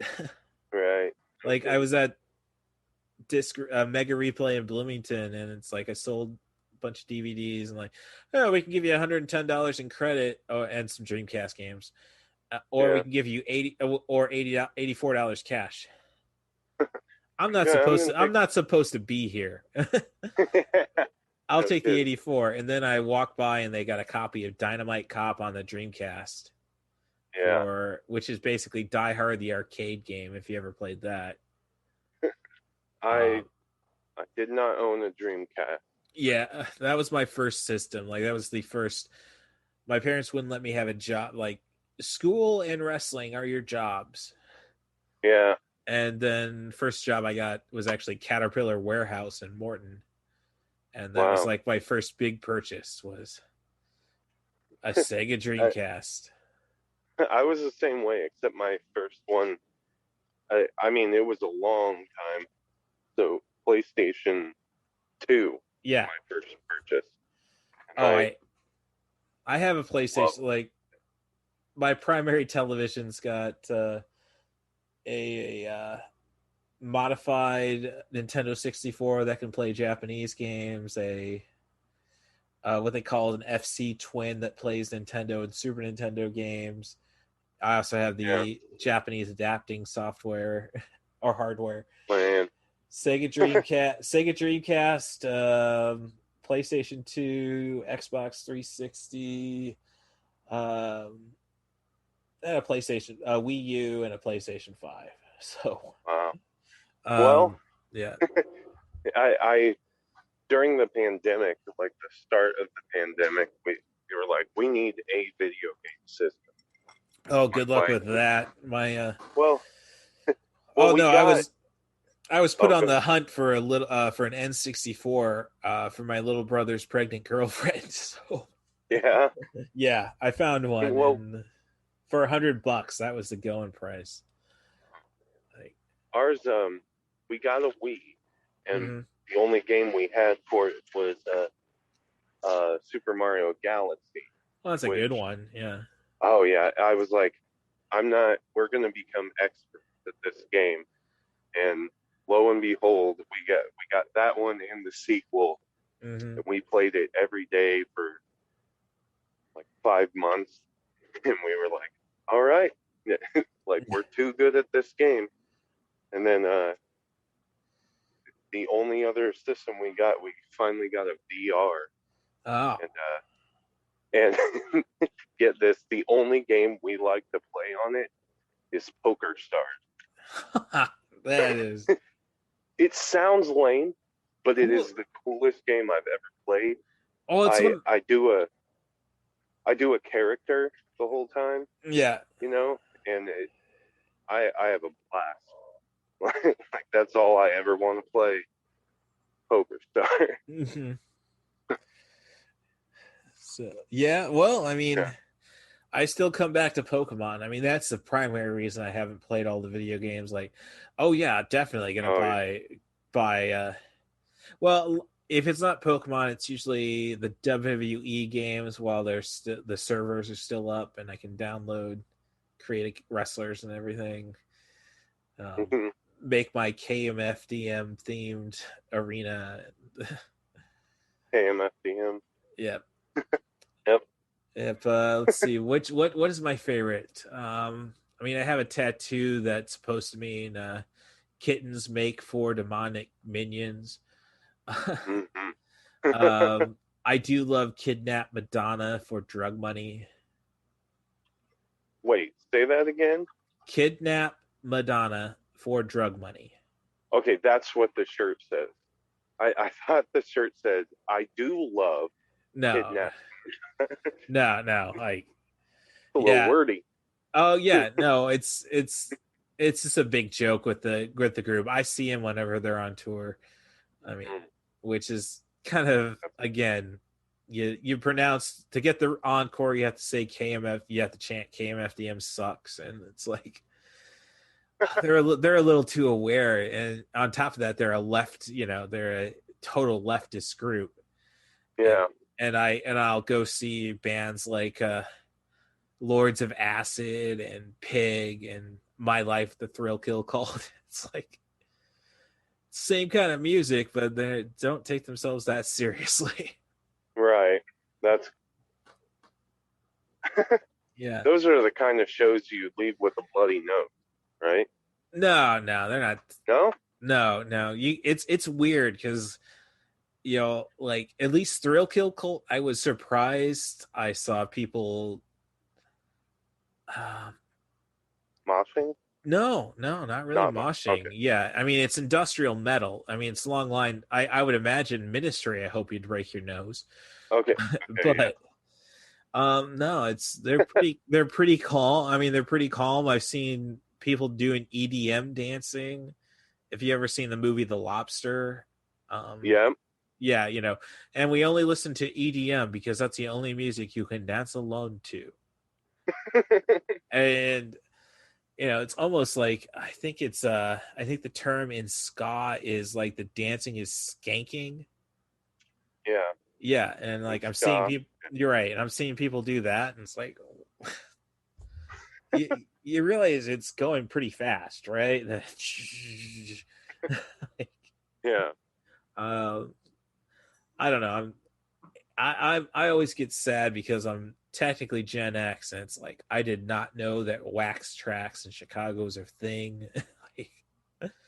Or I didn't really know the Chicago punk scene before all that punk pop bullshit. Like, I love Naked Ray Gun, and like, oh, they're gonna open for Arcade Fire. No, Alkaline Trio, and it's like, yeah, I could care less about Alkaline Trio. I understand where their sound came from. Hey, way to reckon. Sorry. No, go ahead. I met Alkaline Trio once and had no clue it was Alkaline Trio. I have this stand-up bit where I said, I recently went to Colorado. Want to know how cool Colorado is? How cool is Colorado? Colorado's so cool. I walked up to the first group of 4 dudes that I saw, and I said, "Oh my God, what band are you?" And they said, "Fleet Fox." But they was just Raz. They were actually Mumford and I know, true, but right? But I know way too many people who've ended up like Colorado, weird place. I imagine it's probably a cool place right now, but it's like all the people who didn't have the gas money to make it to Oregon. yeah. Well, we're talking Denver, though, right? Right. I mean, no, I don't know. I think Fort Collins. I mean, I think that's Colorado State's all right. Yeah. I don't know. I gotta like my best friend in high school settled in there, and he's like, I mean, he's got his doctorate in engineering now, and it's like, yeah. But me and you were the 2 guys who were gonna do the crazy shit right off the bat. Like, yeah, it was like, I would say like football wise, we were both like when it came to taking an onside kick, I will at least pause and think about it before I charge the football to get it, which you're not supposed to do on an onside kick, obviously. Let it go 10 yards. I'm sorry? Unless Lucy's holding the ball. Well, an onside kick, you're not kicking it. You're on the receiving side. I was on the receiving side. Okay, can you edit that out where I didn't know anything about football? Oh, no. Damn. Look, as far as I'm concerned, football is played by teams like Newcastle United FC. You have groups of fans who may or may not beat up other fans who like to call themselves the Gremlins or the Firm. Like, I mean, and I don't know. I'm a big Anglophile, as they say. I like to use the word. I like to use the letter Z instead of Z. Okay, I'm into it.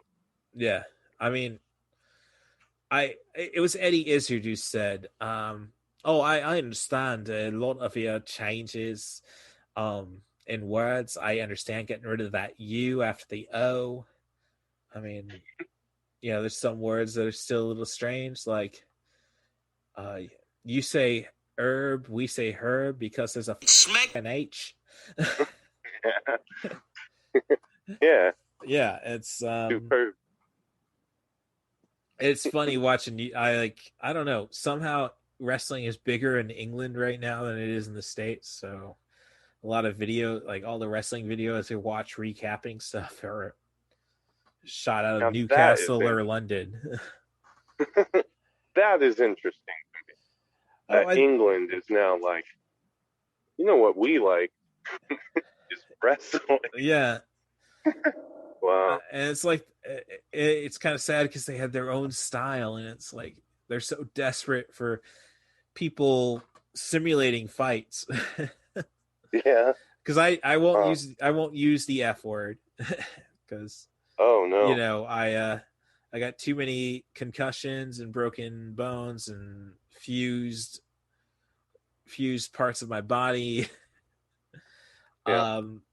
But I don't know. I've always been an advocate for professional wrestling over MMA because professional wrestling, you should get a great fight every time. Yeah. MMA, yeah. Once they brought in all those freaking rules, I should say.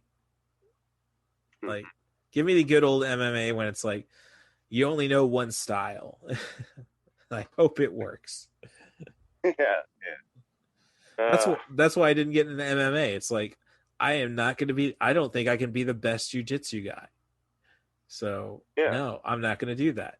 And then you see how the sport evolved, quote unquote. It's like, oh, you mean I just have to take something from column A, column B, and run out the frickin' clock? There was no clock. Yeah. Like, give me the Kumite, man. So, okay, so Stealing Harvard, trying to look up some stuff on my notes. I mean, it's, as I say, once the movie gets rolling, everybody's great in it. Leslie Mann is awesome. Like, I thought I was only going to find her sexy as a prostitute in the Bruce Willis movie, Last Man Standing, which is just a take on, it's a Last Man Standing. It's a just another take on Yojimbo slash Fistful of Dollars. Okay. It takes place, it's a Bruce Willis movie. I can't remember the director. It takes place in border town in Texas. So and basically, Tim Allen's in it, right? No. I'm kidding. Yeah, because he's in that show. So yeah, sorry, you're right. Yeah. It's honestly, I can't say for a sitcom it's that bad. It's just that no, it's bad. Well, I know what. Well, sadly, it hits its target audience. Like, I hate Twilight with a passion, but when I watched the movie, because somebody said, "Oh, you got to watch this on my podcast," it's like, I hate it with every passion of my being, but it does what it's supposed to do, so I can't call it bad. I heard the weirdest thing. My dad's super conservative, you know. Well, you're hailing from Pekin right now, so yeah. Well, he told me I love this show, Last Man Standing, and get this, all the writers are liberal.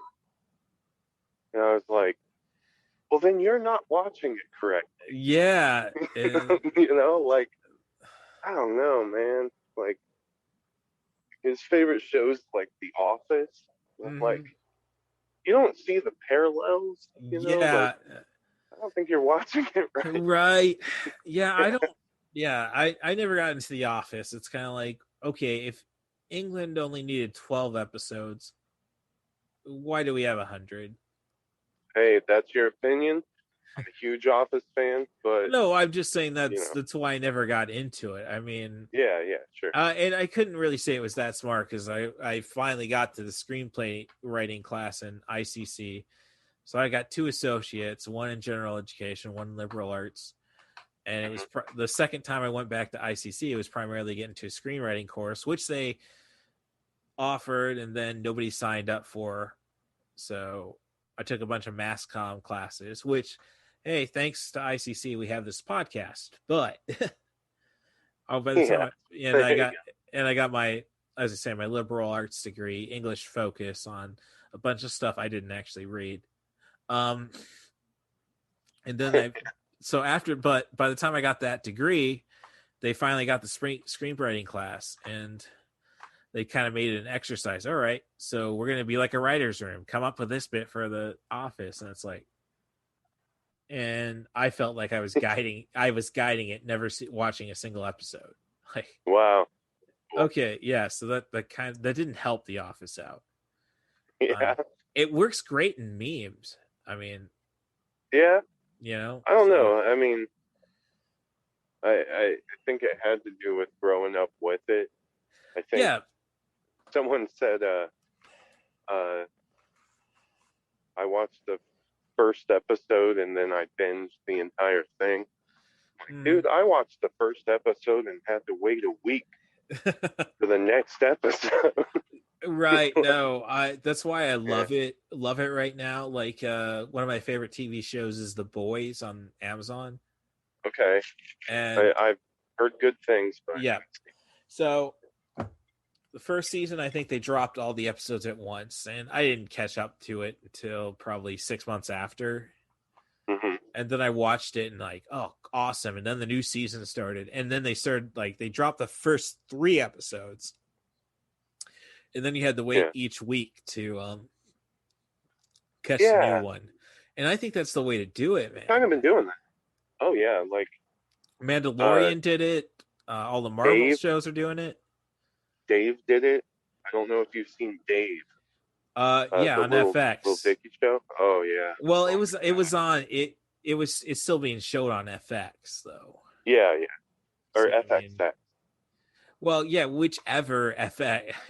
Yeah. It's weird. Yeah. It's very weird now that Disney owns it, but Yeah. um Let's put all the adult stuff. Also, another show that did that, The Handmaid's Tale.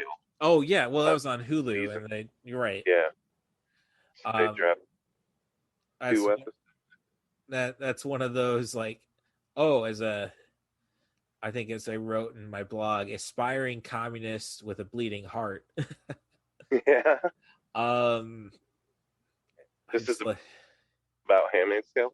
No, I that was the blog post I was writing about my which is actually like a what I'm working towards is a like anti-vaxxer saying my body my choice, and it's like, well, isn't that bloody ironic that you're using liberal the same and rhetoric it's like right to try supporting you, and it's like, here's the thing, and I'm probably spoiling my blog by saying it, but I don't trust your body with it. I don't trust your body with a human growing inside it. Yeah. It's just another little bastard who's gonna grow up poor and try to rob my ass. Could you do us a favor and just your body, your choice, but you know where I'm leaning choice wise. Yeah. So COVID is like the poor child waiting to be born. Okay. No, I don't want it. Yeah. Do us a favor. Get rid of it. Yeah. No kidding. I'm having trouble. I recently spit rhetoric back with gas prices. Mm-hmm. That those people whining about Joe Biden gas price. It's got nothing just get a better job and stop blaming the government for all their problems. Right. Like this is no, gas prices has nothing to do with Joe Biden. It was the fact that we didn't use gas for a year. Yeah. And there's also like this might be opening up a whole big can of worms, but there's like who was running the oil industry the past few years was the oil companies themselves were policing themselves. Yeah. And I think that has been undone. I'm pretty sure that has been undone. Wouldn't surprise me, and it's kind of like, And this might be the retaliation, like we can't police ourselves, so we're gonna raise the gas price. Well, my mom was bitching about like, I hope you don't say this, that we need gas prices to go high. Your second cousin, her cousin, she wants gas prices to go higher so that everybody goes electric, and it's like, I don't trust. I don't like. Yeah, we are going to start wearing masks again. I might miss the 2 conventions I'm booking hotel rooms for because people won't get vaccinated. Yeah, I'm not gonna die. I'm fully vaxxed. I'm not gonna die. I might be, I might catch COVID, but I'm not gonna die. Like I'm happy with that. So it's like, people, I don't trust people to do the right thing. Like, gas prices rise. Oh, maybe we should go electric. No, I don't. People like to bitch too much. Right. And my problem is I like to argue with these smackers. Same here. My Facebook, I've gotten kicked off of Facebook so many times in the past year. Just, like, and it's little things that I think Facebook is like keyed into what I'm writing. So like the moment I write something like some guy said, trans people have mental disabilities, or they're, can't remember how he phrased it. And I said, the natural thing that you say to someone who says that is that your mom is a hoe. No, and yeah. And Facebook is like, get out of here. Oh, no, I've being involved in the wrestling business now. I haven't taken a bump in a ring. I might get drunk. I might get drunk and see if I can still bump. I'm not not going to say that. I hope the neighbors downstairs are cool with that. But it's like, oh shit, I had a thought. Oh, wrestling business is just awful about it. Like there was this I listened to a podcast called Marty and Sarah Love Wrestling, based out of Chicago. Cool people on top of that. They were talking about one of her friends got kicked off of Twitter for threatening to eat a man alive. Oh man. Yeah, it's like permanent. But it was a real threat. No, like, I doubt she was going to eat. I mean, she called herself the man eater, but I doubt she was going to. Yeah, her profile picture was her with a fork and knife, but yeah, it's like I don't know. I mean, gosh, it's I don't know. I am all about critical race theory because we got to quit like trying to say, well, how can I be an ally? Shut the fuck up and listen. Right. To the other side, and don't try to relate. Just accept that's the experience. If that feels like shit, quit doing it. Was shit. Yeah. Quit. Exactly. Quit perpetuating it. I think the big problem with, and I'm sorry you didn't quite get to your point yet. No, I was rolling, so don't worry. Okay. I got into an argument and I do the character on VR poker, but you're actually sitting down with real people. And I buzzed into this poker game and they're balls deep in this conversation about, like a critical race theory. And I'm just sitting back, like listening for a second. And the guy's like, like critical race theory teaches black people and white people. Oh, they're already doing that. If they're not, they definitely should be trusting us. Right. And I was like, what are you talking about, man? And he's like, the actual, I've read the text, it teaches. And I'm like, I think you're making the effect, you're taking the effect and making it the cause. Yeah. You can like you give someone bad information about another person and you're mad at the result. Like that doesn't mean you shouldn't do it. Right. That's I mean that's I don't know. I'm just lucky to still have a job. I think after the day. Well, my lunch break happened the moment the coworker, the mask mandates are like, I'm sick of this Nazi mask. You realize Marjorie Taylor Greene gets disowned by Republicans, right? Right. Gosh. I just kind of like I sit back and I'm like, how do I ask all of you a question at once? How is wearing a mask going to control anything? Yeah. Like, if everyone was like, okay, I'll wear a mask, are you worried that the government will say, oh, well, don't wear a mask? They listen to that mask command pretty easily. Oh, yeah. Let's see what else like it ends with the mask, like it doesn't. Yeah. Well, I look at it this way.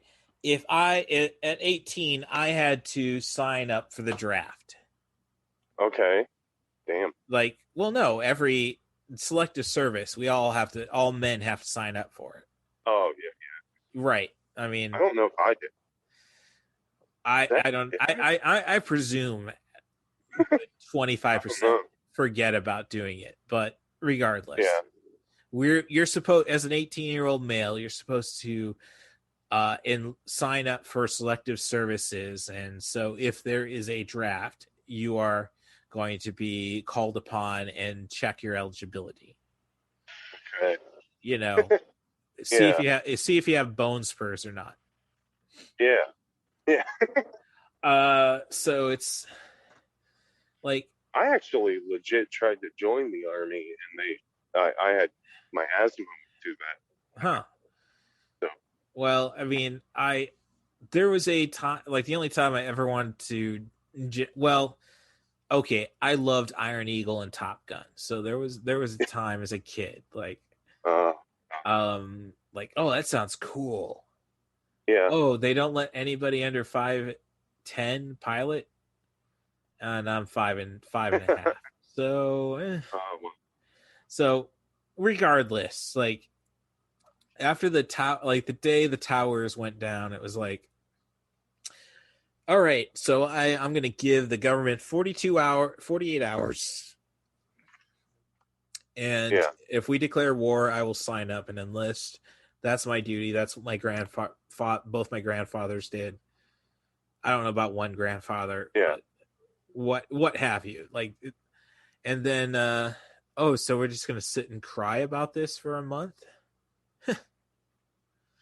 No, I'm not going to sign up. I'm going to finish my degree, and then I'm going to go to wrestling school. Like, like I didn't say I wasn't willing to, and it's like, the kind of seems. Oh yeah. The point of it with vaccines is this is the most American thing you can do, is to get vaccinated. Right. To protect your fellow man, instead of signing up for the military to inevitably just fight for oil rights. Right. All right. So now this podcast will be canceled. But I said it, and I respect your patriotism. I respect people who are willing to give up everything for this government, this country. Just realize what this country wants. That's all I'm gonna. Yeah. Exactly. Right. Yeah. Yeah, I kind of feel the same way. I don't know. It's a whole big can of worms to open up. The point of the matter is, go and get $30,000, buy your starter home, and help your niece go to college. Yeah, we brought it back full circle. So the best way to steal Harvard, is just to join the army. Yeah, it's not. It isn't a bad idea. Like, no, I mean, I would love, like, everything in life is one big heist movie. Yeah, I think stealing Harvard, you only had 3 people. You need it. you need at least 8 to make a good heist movie. That's true.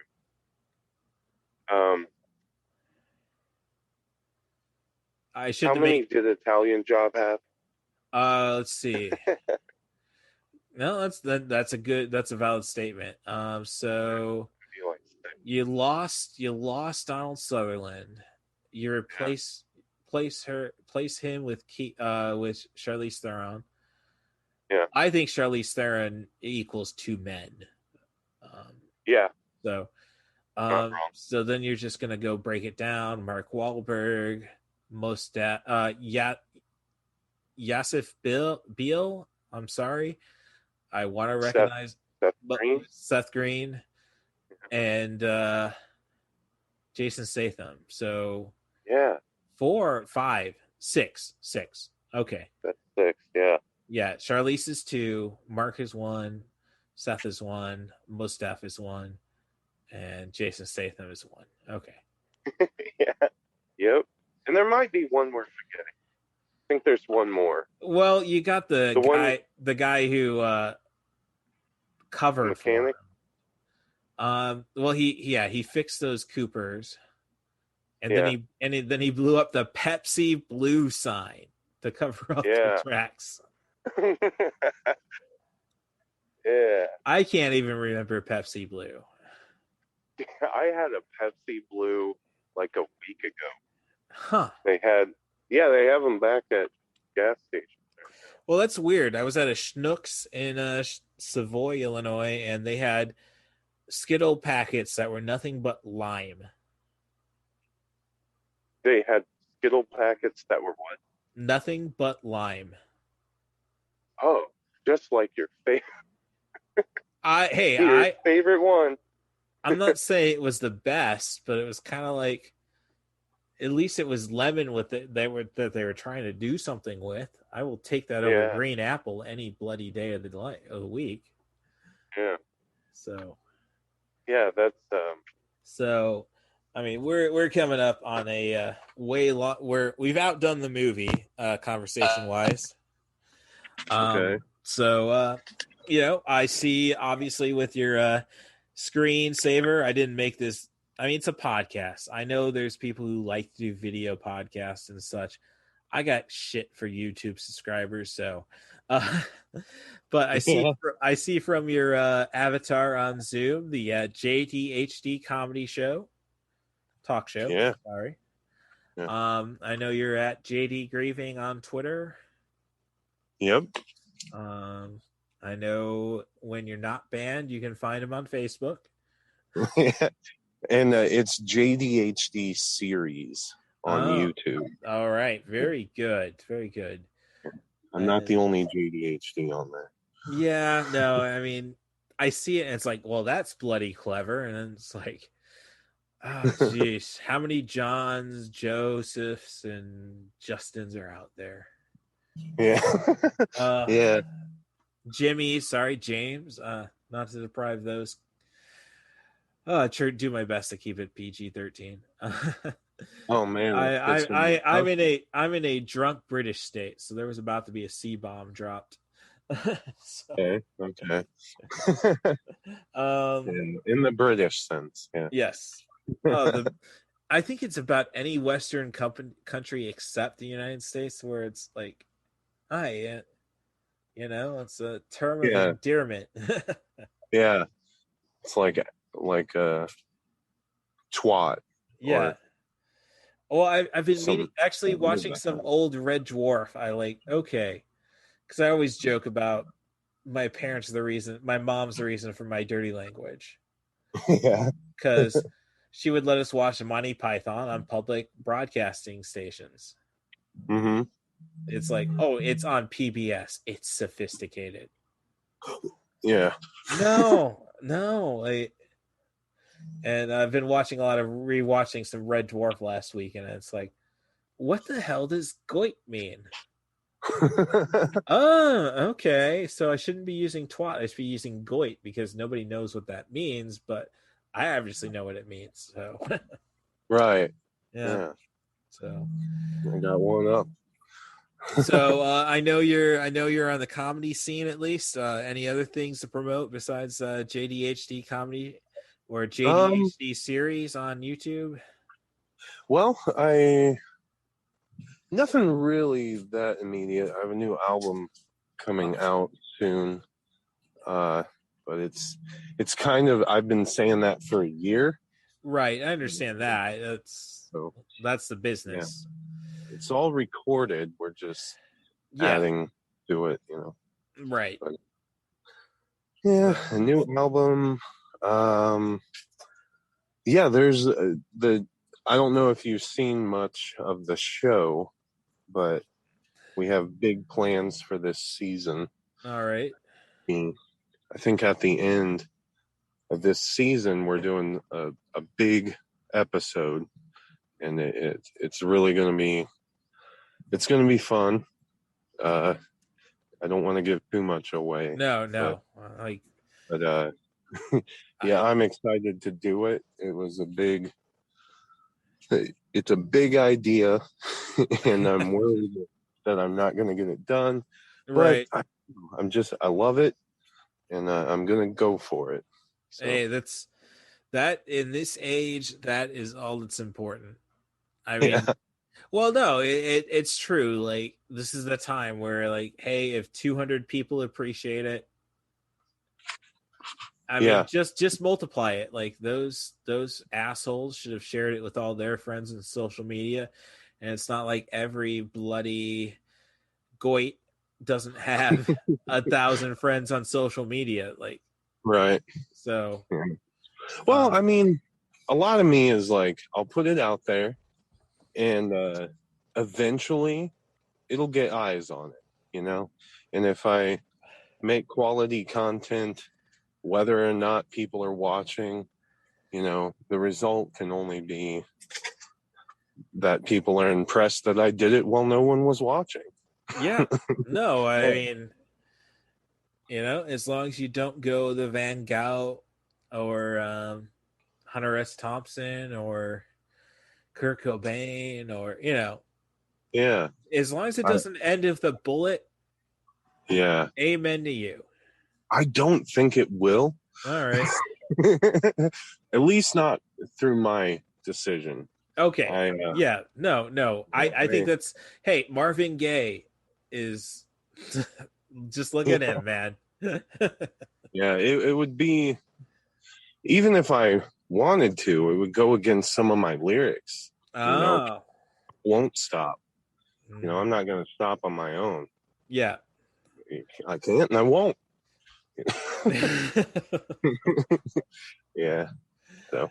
All right. Well, as always, you can find me at CatBusRuss, CatBusRuss at Twitter. If you want to see all my attempts at satire, it's maineventofthedead.com.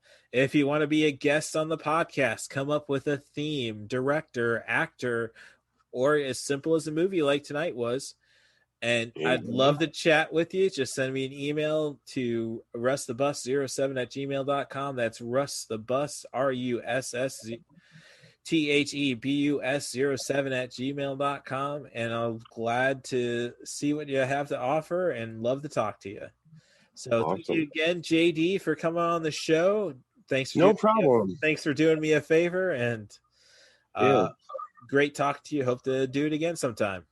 Yeah, thanks for having me. I'm glad I was able to do it finally, you know, and then I'll do it again anytime. All right. Thank you very much. Have yourself good luck. All right. See you, Russ. See ya. Now available on video cassette. I go by Jessica Kwazz for short. So I am one of the co-hosts of Second Chance Movies. It's a podcast where we rewatch movies and decide if they deserve a second chance. So we take movies that were either, you know, great, awful, polarizing, kind of those movies where it's like, I hated this, but everyone else loved it. What did I miss? And we revisit them and see what they're like nowadays. And so, yeah, I co-host that with my friend Joe Harper. We're pretty new, but you can find us. We have visual episodes on YouTube and wherever else you're listening to podcasts. Wherever you're listening to this, you can find us. So we're not just going for only bad movies, you know. We're going for movies that, like, the divisive, because Sin City is, you know, depending on your level of violence you can handle, is pretty divisive. I loved Sin City when it came out. I was obsessed with it. And so we just kind of wanted to revisit it to be like, is it as awesome as we thought? And you'll have to listen to the episode to find out if it is. We drop our audio episodes every Sunday and then YouTube Sundays as well. If you want to follow us on social media, we're at 2 Chance Movies on Instagram and Second Chance Movies Pod on Twitter. Our podcast has our own letterbox where we do a little bit more detailed descriptions on the episodes we've covered. There it is, Planet Druidian.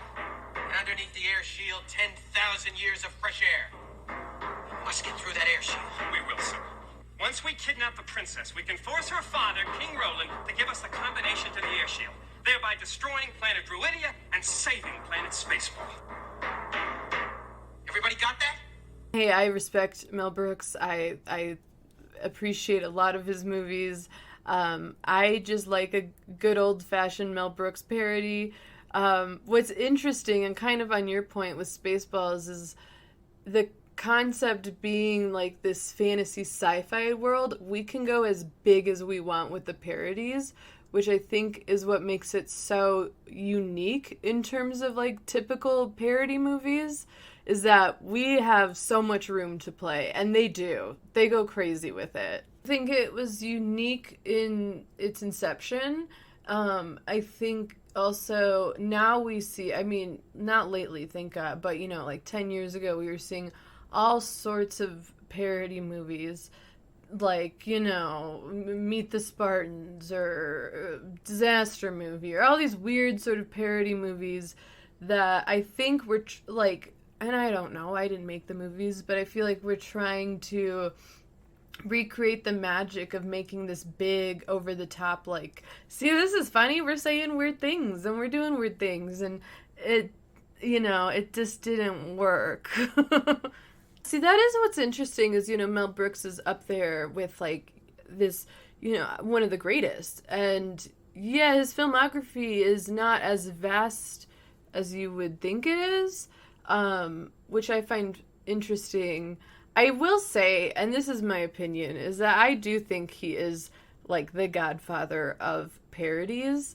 I personally, like, in terms of movies specifically, don't find any other movies to have that, like, it factor that he brings to his movies. Young Frankenstein is just, it's one that I could watch every day and enjoy the hell out of it. So I just have, I honestly, like, I have so much respect for him. No matter where Spaceballs kind of falls in his filmography, I just think he's just so, he was so unique for his time, I think, and consistently just being over the top and silly in a time when that wasn't, like, the norm, you know? So, and I think that's why I do appreciate Spaceballs, too, is because it's like, God, this was just wacky. What were we doing here? What I appreciate about Spaceballs is, a little bit of background, Empire Strikes Back is my favorite movie. As a kid, I grew up watching the originals. I was obsessed with them. Action figures, literally watched it on repeat. I had, like, the awesome VHS trilogy. Like, I was obsessed. And it took me a really long time to watch Spaceballs because, one, I didn't understand what a parody was when I was that young. And I just like the idea of taking this world that I'm so familiar with, that I'm in love with, and just making it funny in a way that's not, like, demeaning the content. It's just making it, like, wacky as hell. And I just find so much, like, pure joy out of it, even if, you know, the quality isn't as amazing and some of the jokes are just downright dumb.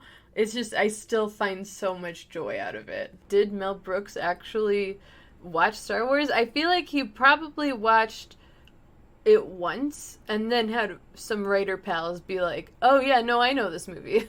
This time around, because I hadn't seen this movie in a very long time, this time around the other references to sci-fi movies were just glaring in my face, and I loved it. Like, of course I knew the Alien one, then we have, you know, the Temple of Doom, then we have Planet of the Apes. I was like, I love it. I love it. I mean, the cast is just, you look back and it's wild. Like Bill Pullman, like you said, John Candy, Joan Rivers, Rick Moranis, who I always have respect for, always. It's just the people that they got to do this, and you could, I think, you can tell while watching it that they knew exactly what they were doing, and they were game for it. Like, there was no, like, what the fuck is this parrot? Like, there's no hesitation. They just go for it, and they're like, yeah, let's be wacky. It's just, like I said earlier, that there's just something delightful and silly and, like, this nice escapism, especially nowadays, where you can just watch this movie and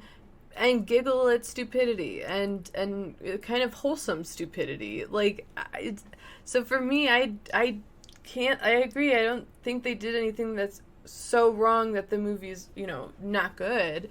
But tweaks here and there, sure. But yeah, for this, it's just like, I just had fun. Just had fun watching it. Spaceballs is a good 90 minutes or so, just time to enjoy yourself and be wacky and silly. Spaceballs, the movie. Princess Vespa spaceship within range, sir. Good.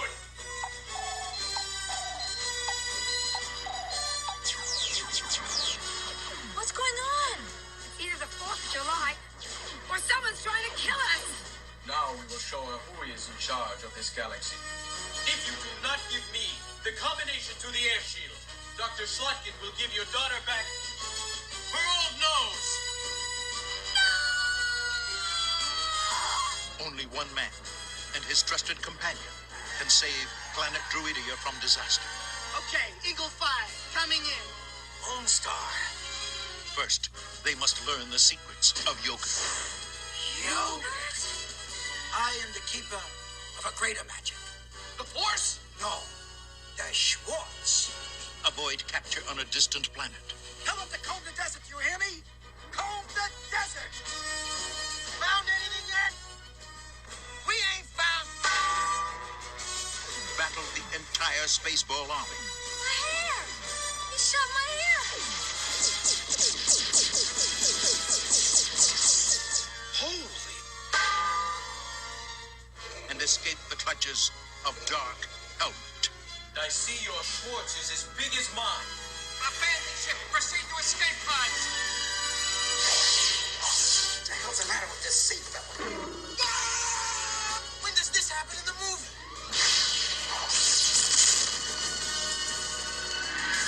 Give me bomb! Spaceballs. The movie. How do I know you're not making faces at me under that thing? And may the Schwartz be with you! Welcome back to 90 for Chill, the podcast. Looks like I've seen my audio actually recording, so this is going to be gold, or at least silver. Definitely not platinum. Not to discredit the Poetic Critic, my guest this week. And she's coming on to finally deliver the Spaceball content I've been promising the last couple of weeks. How you been? I'm fine. Very good. Anything new movie-wise with you, Rory?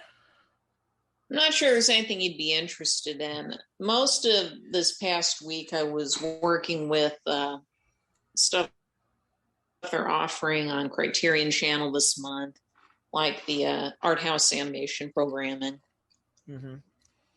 Well, if it means anything to anybody, I don't know if it'll still be going on the 13th when this episode drops, but currently iTunes is actually running a lot of samurai movies from the Criterion collection for about $8 a piece. But with the big problem with iTunes right now, and I definitely need myself a new copy, is Spaceballs is at $15. Granted, it's a 4K transition or adaptation, whatever the rendering, whatever.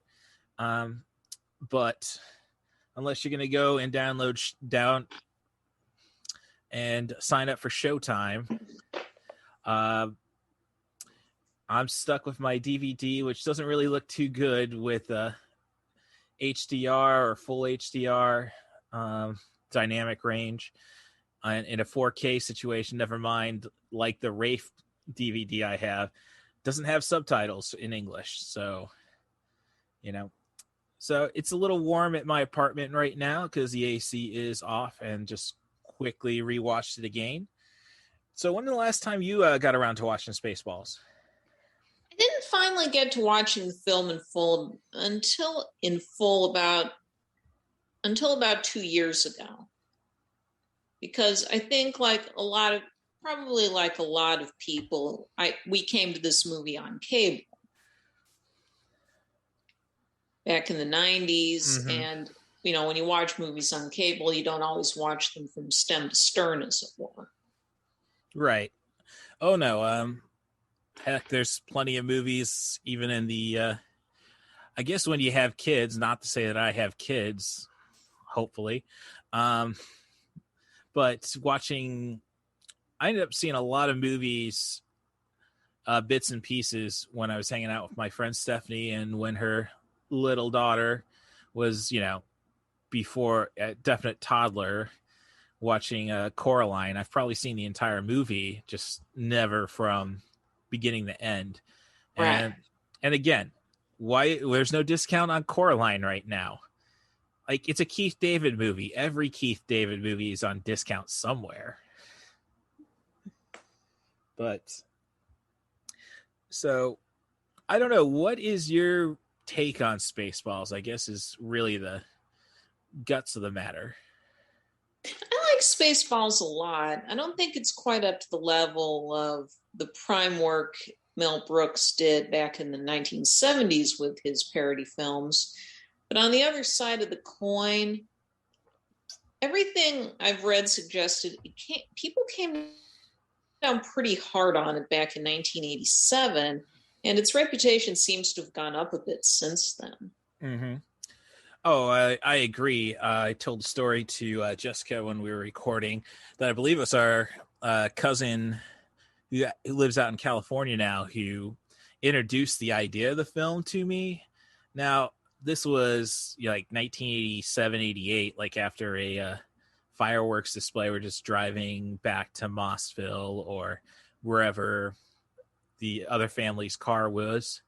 And it kind of threw me off because we definitely knew he wasn't a Star Wars fan. Neither of our cousins were.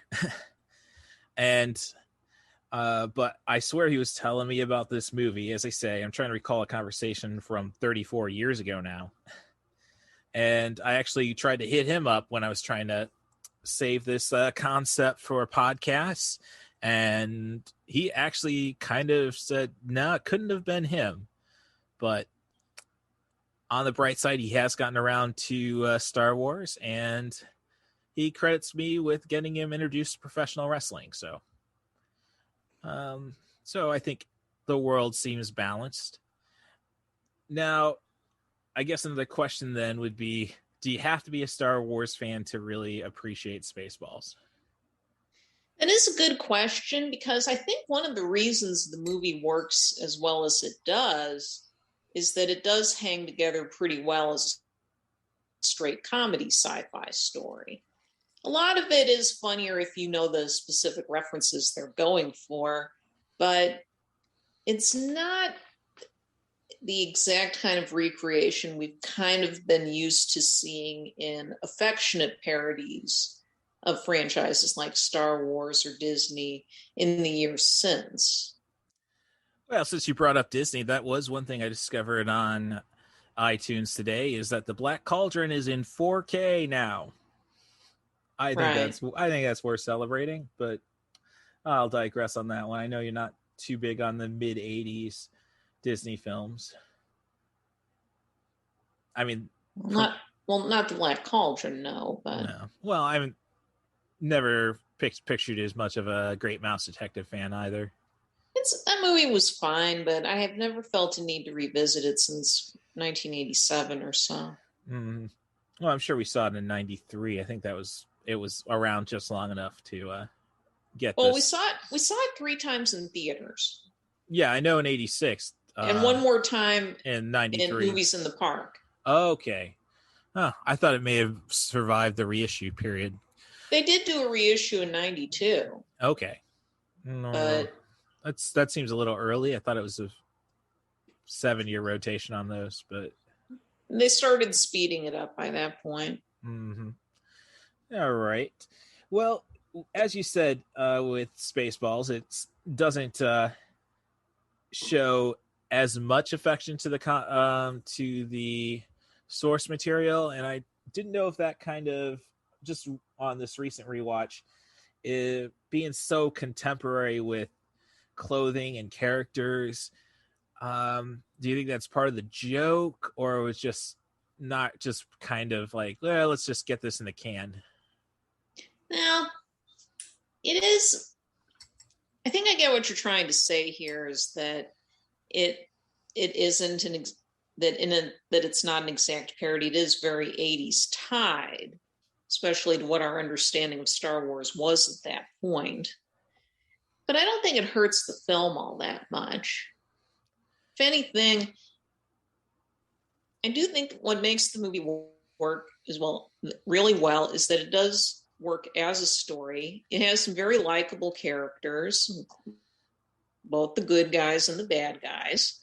And it takes the time to basically work through all the major plot beats of the original Star Wars, New Hope, as a lot of people like to call it now. Mm-hmm. But at the same time, they also work in some elements from the first two sequels they'd done by that point, and makes them work well in context. It works pretty smoothly given how much it's trying to cover, to be honest. Well, it's kind of like, dare I say, Ralph Bakshi's Lord of the Rings, in a sense. Well, that's one way of looking at it. It's not the comparison I would have come up with, but I kind of see what you mean. Yeah. So, I guess I would kind of, when I made that note about that, the contemporariness of it, I don't know. I think the joke maybe, since it is so contemporary, it just makes the plausibility of Spaceballs, the sequel, the search for more money, as I say, plausible just because of that. Well, yeah, they did try doing an animated series a few years ago. Yes, which I haven't seen anything good. Right. Yeah. That didn't go over well. But it is interesting to look at, and this might have affected how it was received in 1987, is where the Star Wars fandom was at the time. Because by 1987, there was kind of a feeling Star Wars was just kind of in the can, as it were. Mm-hmm. For those who don't know where the franchise was at that point, in 1986, Starlog actually had one of its cover stories on one issue, because I had a few old Starlogs back in the 90s, because you could order back issues back then pretty easily. And they happened to have a little piece that was asking if the Star Wars fandom had just died out in 1986. For reference, at that point, the Saturday morning shows, Droids and Ewoks, had wrapped up their runs. Weren't those only a season apiece, I thought? Ewoks lasted 2. Okay. And of course, I guess they had a lot of love for the Ewoks, since they had 2 TV movies as well. Yeah, they had the TV. There were the Ewoks TV movies, and there were the cartoons. But otherwise, after Return of the Jedi, there really wasn't a lot going on. Mm-hmm. And there wasn't really a book line. There were no plans to do further movies. Lucas had been moving on to a lot of other projects in the meantime. Well, also, I don't know if this would affect it at all, but hadn't the films finally been released on VHS by this point? Because I thought it was about 86 when the first real set of them came out. Return to Jedi didn't make it to VHS until 1987, I believe. Okay, so I'm just saying or that... at least that was when it finally got to HBO. Yes, I definitely can attest to that portion. Because I thought we were kind of drowning out our little baby brother by watching those movies frequently. Yeah. Yeah, I think you're right. That we must have been doing that around that time. But it was a thing. The movies had, they'd had their day. They'd made it to VHS. They'd been on network. Most of them, the first 2 had been on network television by this point. And there wasn't much of a novelty if it wasn't an ongoing thing. I think the fact that the post Return of the Jedi stuff, mostly having to do with the Ewoks, might not have helped. I mean, right. We saw the Ice Capades edition that had Ewoks in it. That was before I started my pennant collection. So, yeah, but we saw it. Okay. And by 1987, well, it just tells you that He-Man Live was a little more. I got a little more invested in then. Yeah, that was in 87. I remember that pretty well. But it goes to show how much had come and gone since that time. because Return of the Jedi was huge in 1983, but then in 1984, if you were kid culture, you were moving on to, depending on what your tastes were, you had your Cabbage Patch Kids, He-Man was reaching its peak, and She-Ra was coming up shortly in 85. Transformers came along in 84. G.I. Joe came out, got the revival of G.I. Joe in 84. Yeah. So there was a lot of stuff occupying the attention of kids, where while at the movies, we had all these other new blockbusters springing up. 84 alone had Ghostbusters and Gremlins and kind of the... and Temple of Doom. So, I mean, Lucas had obviously moved on by that point. Yeah. There were a lot of other options out there. People talk today about how we don't have a monoculture because we all have lots more options than we used to. And it is true, we do have more video games and we have the internet and stuff like that.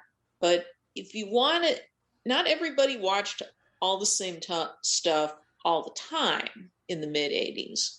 The 80s was the time where cable was starting to take off in those communities where, people could afford it. So we're VCRs. We're slowly getting into the idea of buying videos rather than just renting them. Well, the trick was buying 2 VCRs. Our uncle showed us that.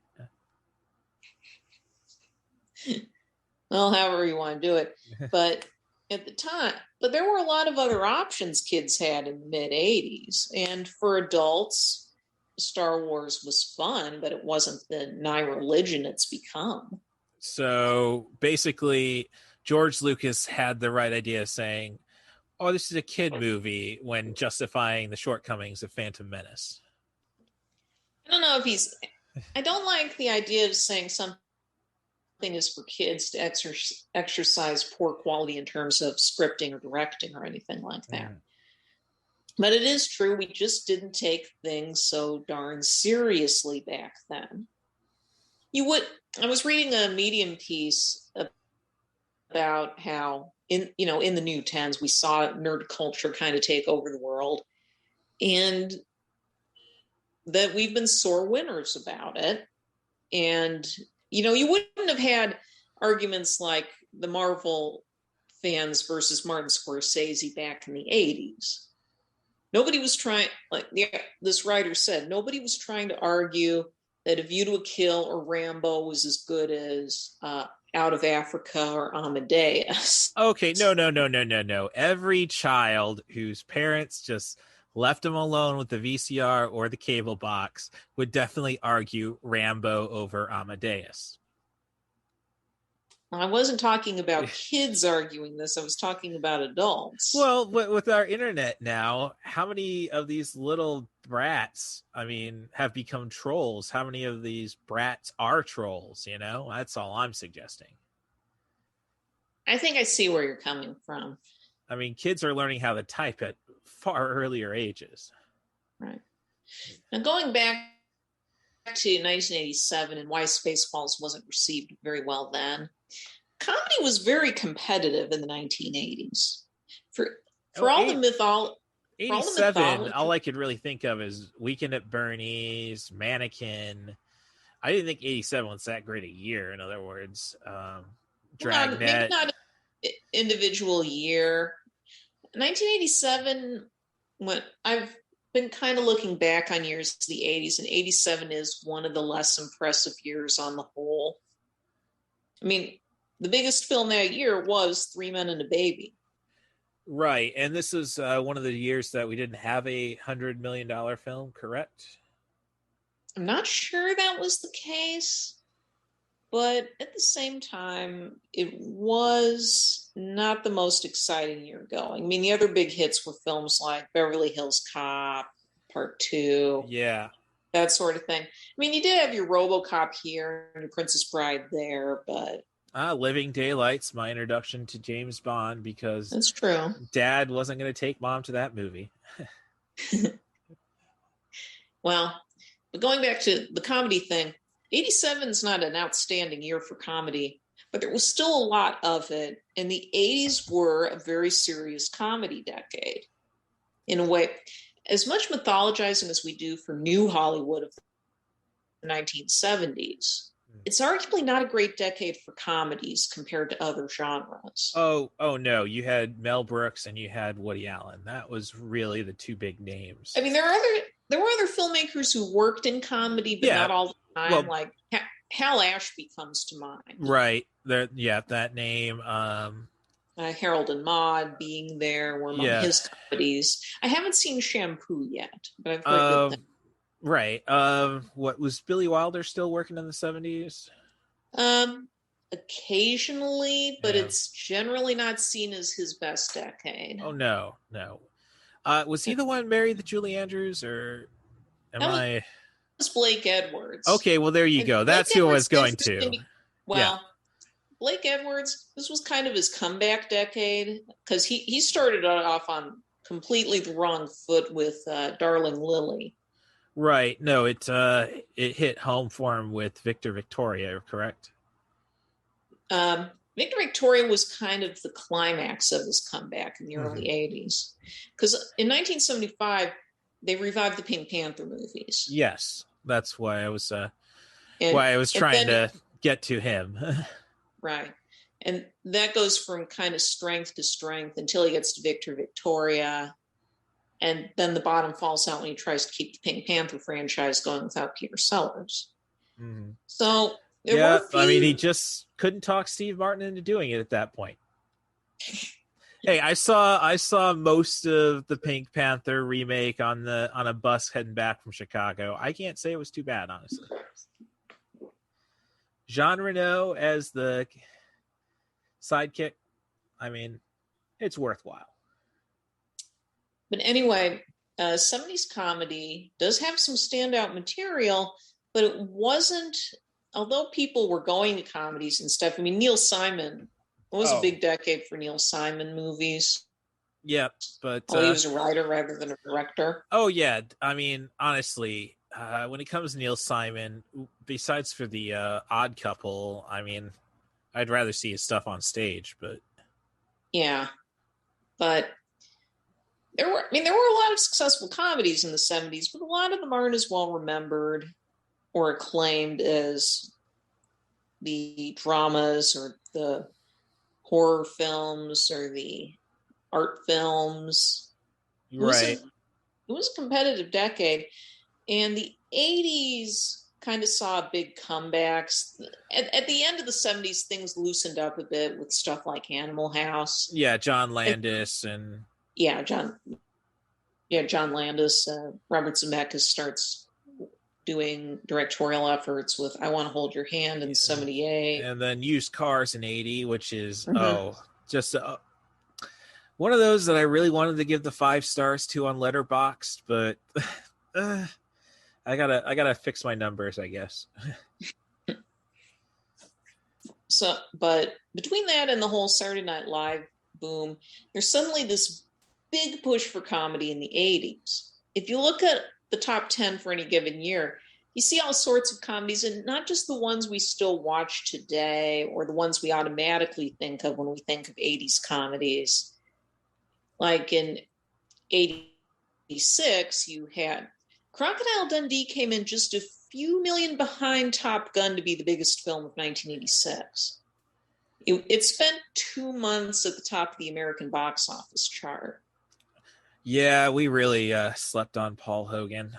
Now I'm thinking though, and maybe Paul Hogan for Wolf Creek sequel. I don't know. Just going for the joke there. Just saying, he needs that turn. I don't know though. I think some of what happened with him had to do with him becoming a born-again Christian at the turn of the 90s. So Flipper is a Christian allegory. No, but he definitely took a turn towards really family-friendly stuff. Oh yeah, but now it wasn't a great time to do so. Yeah, but I think that might explain some of what happened there. Well, now I'm just thinking about crucifying dolphins. So, sorry. I mean, the first, basically, the film where the bottom fell out for him was Almost an Angel in 1990. Oh yeah, yeah, yeah, which came, after he became born again, and that does have some allegorical elements. Now that you mention it, right. Well, I had recently watched.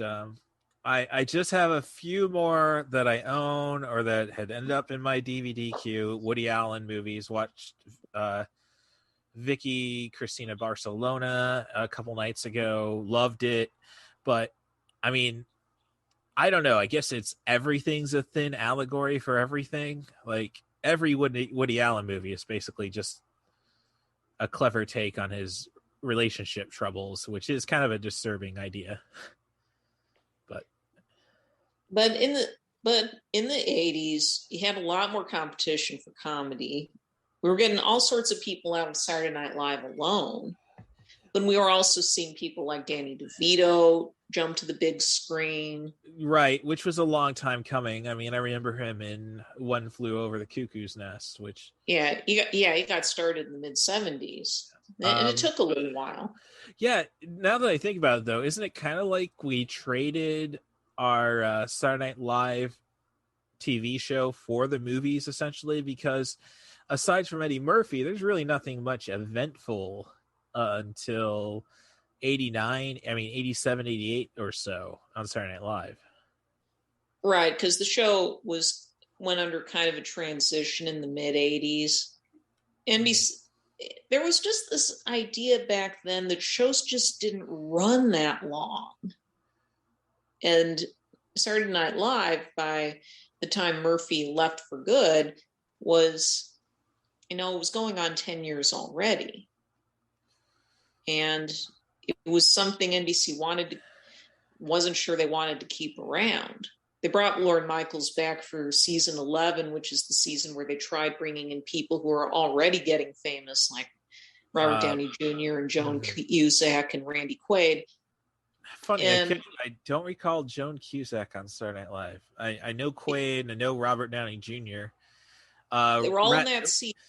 Rest in peace, Robert Downey Sr., actually. Just throwing that out there. Putney Swope. I really got to check the runtime on that one. It is under 90. All right. So Dad's got a copy of it. So have you seen Putney Swope? Yeah, I got around to it not long after I came of age for watching R-rated movies. Oh, okay. So I went with Private Parts. You went with one of the greatest satires of all time. Anyway. That's why you're the top critical mind in Central Illinois. So, well, try and get my thoughts here. Right, now, 87 comedies. Okay, season 2 was in season 11 as well, but general consensus is they couldn't really form an ensemble because they were all coming from different angles. Well, yeah, Joan Cusack. Damon Wayans was in that season. Yeah. But Joan Cusack is a Chicago's equivalent to the Actors Studio or Juilliard. I mean, with the Cusack's education, right? So they really didn't know if they were going to keep the show around after that season. So, and when they did, Lorne Michaels did basically have to start fresh. There were only a handful of people who survived that season. Yes, I'm almost literally, because the last skit in that year's season finale, which was when George Steinbrenner hosted, has the studio getting set on fire, and Lorne Michaels only rescues John Lovitz in the cliffhanger ending. Phil Hartman, I think, survived. He was in that Steinbrenner. No, in episode. truth, they kept around some of the others too, because that was Dennis Miller's first season. Mm-hmm. They kept around a few of the others, but right. Yeah, but Miller is more of a tool. Like, he wasn't really going to give you sketches for the most part. Well, no, he wasn't. He went to Weekend Update right away. Mm-hmm. But in any case, and tying this back to Spaceballs, the comedy environment was very competitive at the time, and I think there was some exhaustion with the spoof movie by that point. Well, that's interesting because all I could really think of spoof stuff up until Spaceballs, because I can't really say there was any Mel Brooks parody films in the 80s, except for well, it's part of it. Except He for had taken History this- of the World, you know. Well, that's the thing.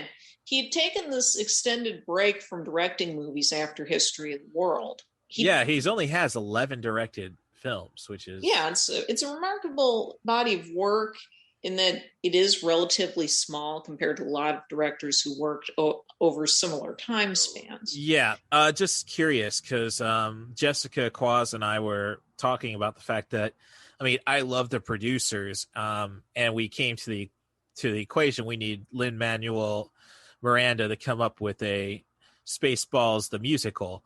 I mean, if it worked for the producers, which is the only non-parody that I've really seen of his.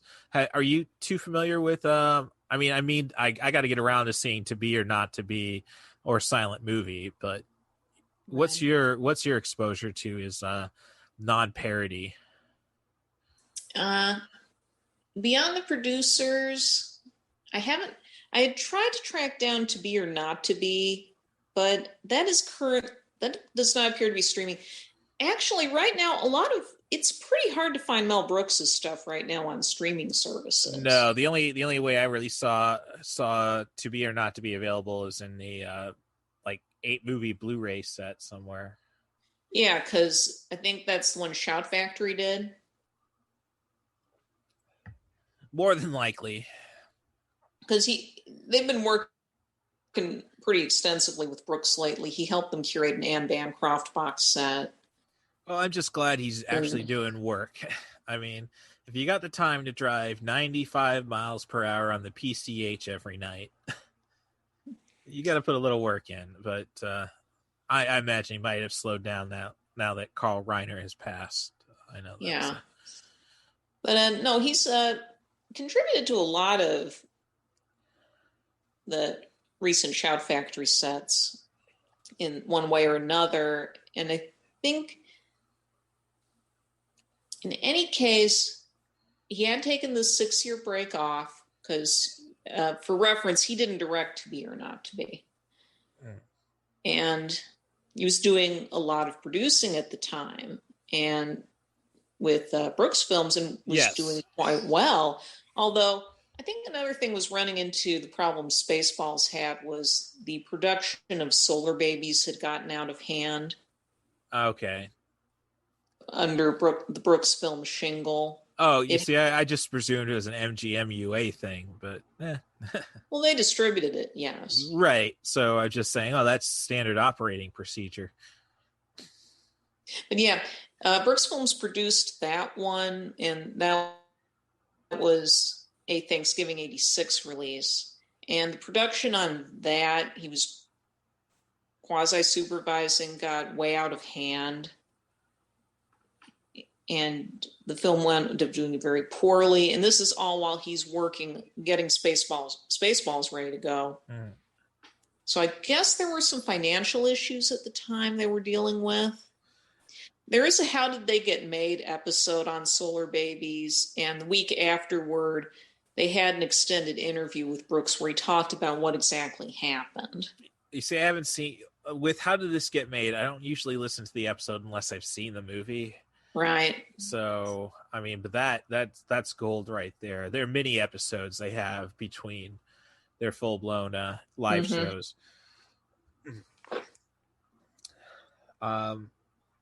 But something we did think about, because I was as I was editing the audio I had from Jessica, she was we did mention the fact that I don't know how I let it slip, that I didn't know if Lucas, I obviously knew Lucas had approved the Spaceballs project. I mean, you had the alien scene done by ILM, but so I mean was that used in the advertising or anything like that? Because that could have probably helped it out. That Lucas had approved of it? Yes. I don't know. Famously, the key issue was that they had to minimize any merchandising for the film. Oh, yeah. The irony there. Yep. No, yeah, Lucas, Lucas hadn't directed anything. He only really had the Indiana Jones franchise that were bona fide hits.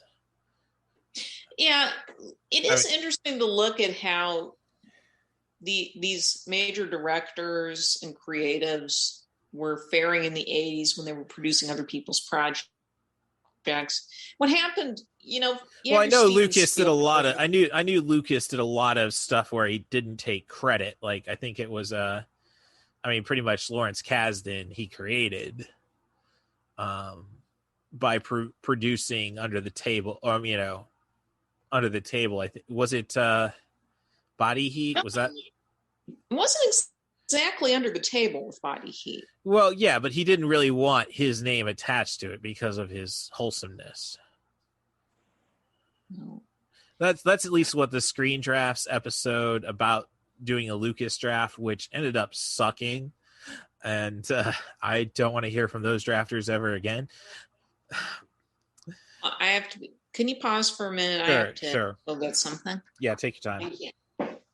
Hello there. I was very biased while watching it, and usually if you listen to my podcast, I'm extremely critical of movies that I even like, but this one, it has, the nostalgia factor that we get, always gets us, and so for me, as I was trying to be critical, I was still like, I'm enjoying this. I think this is fun, and it's hard to, like, when you have such a love for movies like that, it's so hard to, like, keep the critical brain going and being like, okay, well, that didn't really work. That was a little much. I'm just like, you know what? This is silly and wacky. I'm here for it. Yeah. Like, I'm a purist, you could say, when it comes to Star Wars. The originals are my jam. And then in the sequel trilogy, we had Benicio del Toro doing whatever the hell he was doing. We love an anti-hero, like a weird, messy, like you said, scoundrel, but like has a good heart and will like do the right thing. Like that makes a complex and fun character. And I think that's why I love like the originals, is because we have Han and, like you said, Lando, who it's like, we love him. Can we trust him? I think we can. I think he's going to do the right thing. That adds a level of, like, suspense, sort of, that I'm really drawn to. And I will say, too, like, even though Empire Strikes Back is my number one, it's so hard for me to rank definitively the movies. It's always changing. But I will say what also I think on this topic, why people like Rogue One, is because that's a whole gang of scoundrels. I think there is something when we're having these like sci-fi adventure movies to have your sort of like rough and tough, but maybe he's got a good heart, like what's up with this complex person. I think that just kind of draws us in, and it's fun to have that as a juxtaposition to, like, say, like in Star Wars, Luke Skywalker, like our pure good boy. It's like, okay, cool, but I want someone who's like in it, and that's what I think Han does. So I took a long time to watch Solo because I did not like the idea of it. I was like, you know what? We don't need this. Like, let him be. I'd be all in for like a Lando origin, especially if it's Donald Glover. But so it took me a long time to watch it, and once I did, I agree it was fine, but there was so much plot. Like, I pay attention to plot. I can follow a plot. I'm not, like, it doesn't usually go above my head. But for that, it was like, okay, we're here. Now we're going here. Now we're going here. And, oh, he has the gold dices that, oh, now we know where you got that. Like, it was just like, okay, this is too much. I will say, though, that I was very hesitant. I liked him, and then I thought, oh, yeah, he kind of looks like Han. But I thought that might be the issue, is that the actor playing Han needs to be Han. And I will say, I thought he did a wonderful job. Like, I was very impressed with him. And I think visually it was a great movie. I think they were trying to like balance this origin versus action versus kind of heisty thing that didn't work. It was fine, yeah. I will say though, like I am so into Donald Glover as Lando, and I would love more of that. Cause that's the thing too, like with Kira, like we all know how Han's story evolves and ends. So Kira felt to me like she's kind of like pointless as a love interest. Although I really did like her character. So I think having it be her and Lando, okay, I'm there. Superman. So yeah, 87, busy with comedies. We're quality, but people wanted comedies, obviously. And we're discussing the They released Spaceballs in the middle of summer. Yeah, not a great move. There's no question there.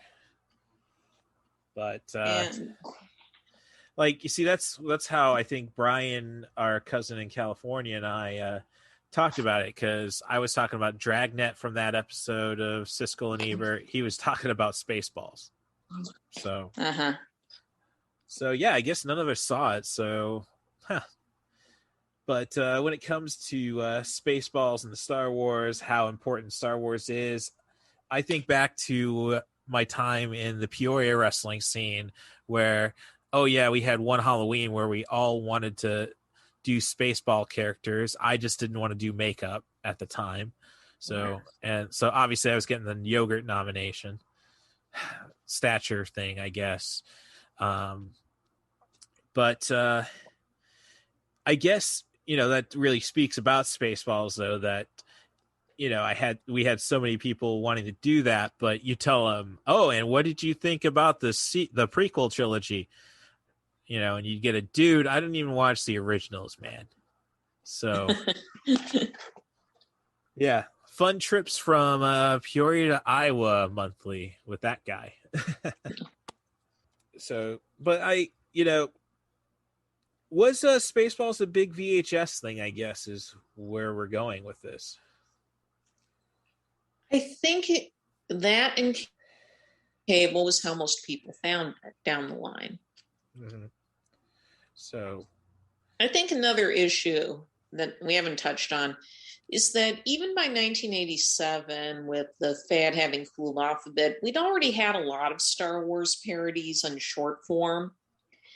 There was the Quickies Short Hardware Wars. No, they tackled that right away. I mean, everybody was jumping on it, and by 1987, it already felt like kind of an old hat thing. I guess Star Wars is really where it is because of the people who weren't around for the first go of it, I suppose. Because, they are handing the VHS tapes off to their kids. I mean, the entire reason we're doing a Spaceballs episode is because Jessica Kwazz from Second Chance Movies' favorite film is Empire Strikes Back. And I think it was pretty much the parents, because she was only 7 when prequels started. Right. But there's a love for Star Wars that was... So it's weird when you look at the Star Wars fandom, because, yeah, you have the kids who have grown up now with the prequels being their movies, the Clone Wars being gospel. Right. But there was that 10-year period, say, from 87 to 97, where you have kids who are just... I mean, Star Wars is basically a Bible, in a sense. Our parents gave us the good book, and we're supposed to, listen to the cliff notes that Sunday school is. And imagine if they would have just made crappy little... maybe I didn't see them, but judging that it was Magoo and Me and Gerbert is the Christian VHS stuff instead of, fancy looking gospels, or at least that's what I saw. You know, imagine where Christianity would be, though, if, you know, give Jesus a lightsaber just to cut the bread and toast it. So, all right. So, sorry about that. What little diversion there. I mean, this is great, Rory, because it's basically what I'm gonna put on from Jessica is basically how fun, the feeling of fun. But you are an excellent teacher. We need these history lessons. Well, what you're talking about passing it down. This was the whole reason for thinking about what they call, I think, the 7-year rule in the wrestling industry. Ah, nice. Which is where you can recycle a gimmick. And that was why, and we brought this up earlier, this was why Disney used to re-release their animated features on a 7-year basis, because there was always a new crop of kids who hadn't seen the movies yet by then. So to them, it was new. And this is why we still have the Disney Vault thing today. And while it's not a 7-year rotation anymore, the availability of the films on VHS and then DVD is kept kind of artificially low, so this sort of thing can still apply. The streaming model is kind of breaking that sort of thing, and now everything feels like it's available at once, the operative word being feels. But with Disney especially, keeping all this stuff in the public eye to get a new group of consumers every few years is a big part of their business strategy. Yeah, go ahead. If you look at which 80s movies and franchises still have higher Q factors now than others, it's why Star Wars still gets talked up so much, is that they keep it in the public eye. They keep doing new content for it. Mm-hmm. Whereas with something like E.T. the Extraterrestrial or Back to the Future even, they've pretty been dormant since the early 90s at the latest. Well, with I was there for the Michael J. Fox, Christopher Lloyd panel, Wizard World, and basically, and I think it was the producer who came up. I can't recall his name. It'd probably pop off the top of your head like nothing. Bob Gale. Thank you. Yep, exactly. Basically, he gave us a, as I like to say, context warning, basically telling people, don't ask for sequels or remakes before the panel began. They're very protective of that. So until Robert Zemeckis croaks, I don't think you'd have to worry. I just don't think it'll be in the public eye. Right. So anyhow, I wouldn't want a guy with Parkinson's driving the DeLorean right now. Okay, there's our tasteless joke of the podcast. Last week's was me saying Chris Benoit did us all a favor ending the Vince McMahon faking his death angle. So, but now I'm thinking with a 7-year rule, and you brought up professional wrestling, it's like, okay, so you're telling me we need to quickly produce Mickey Club t-shirts, like the Bullet Club stuff, and just profit until we get that cease and desist?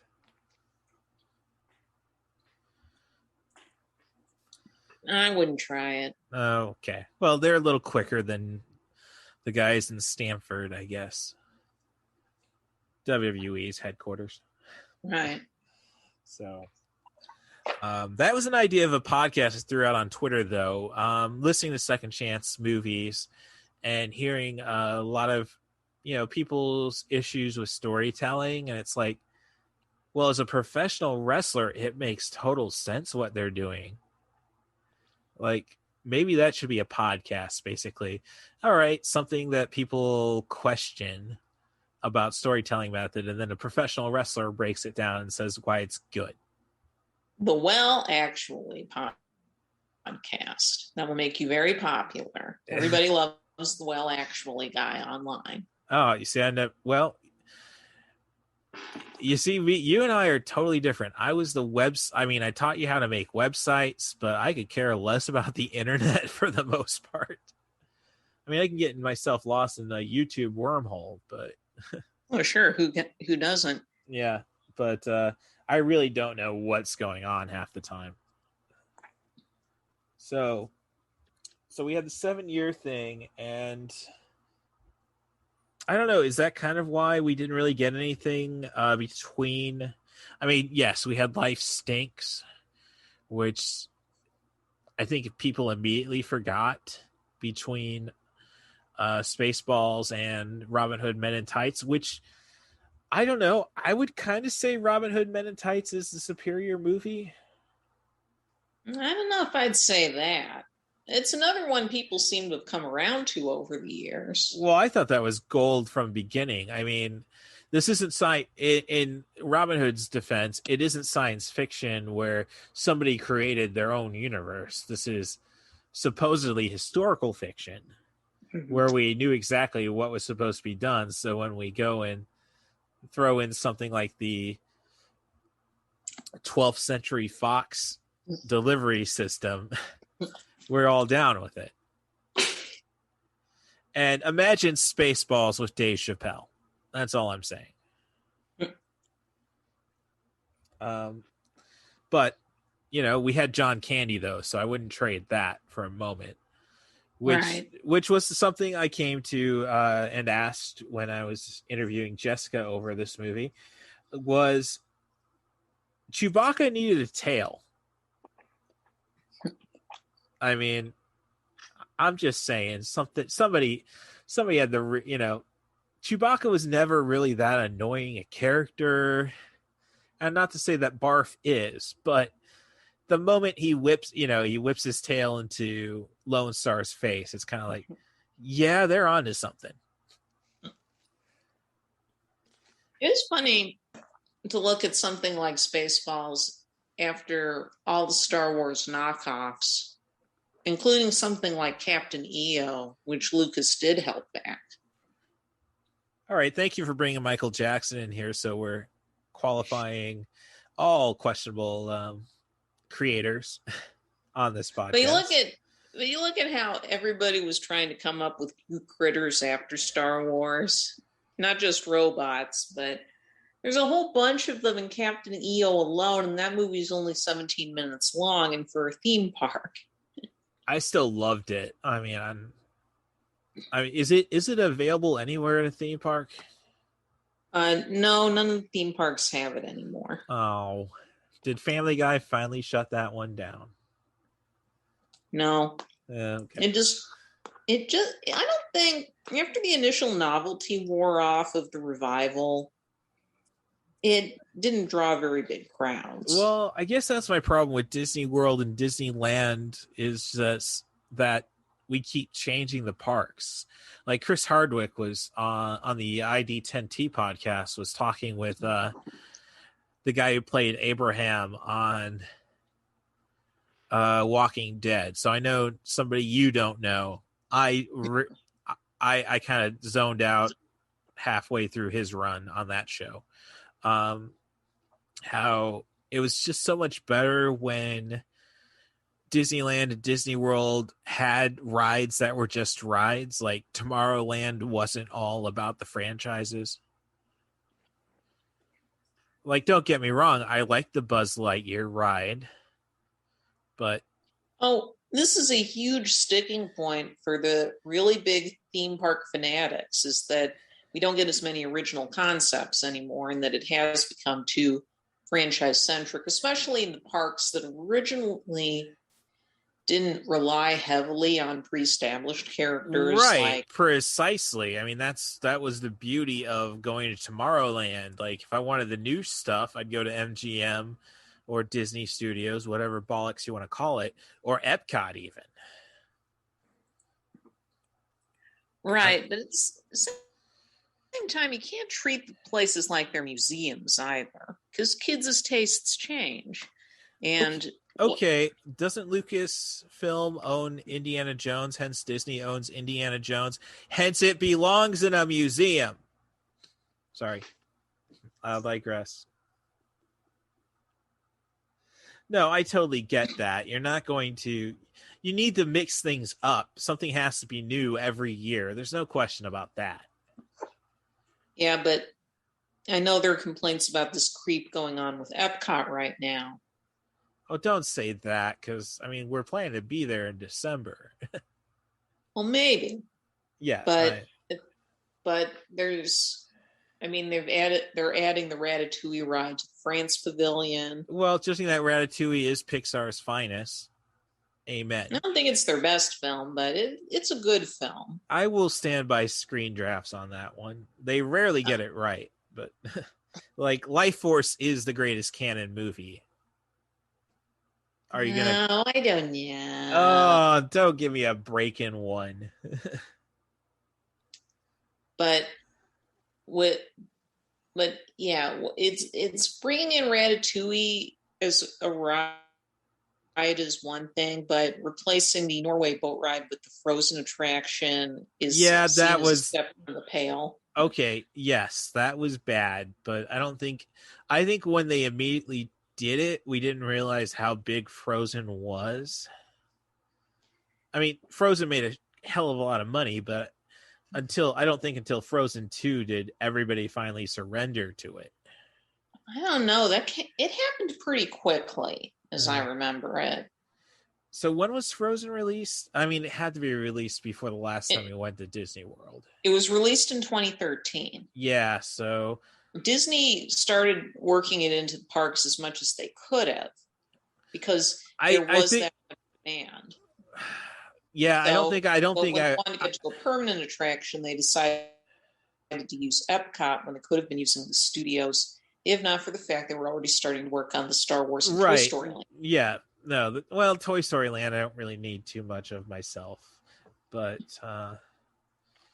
it was a professional wrestler, Zack Ryder, the moment he walked into Matt Cardona. I'm sorry, don't call him by his Connecticut slave name. Who famously gets told about the time where like a bunch of the wrestlers went to the new Star Wars attraction and he saw the crawl underneath his feet and he claimed this was the greatest day of his life.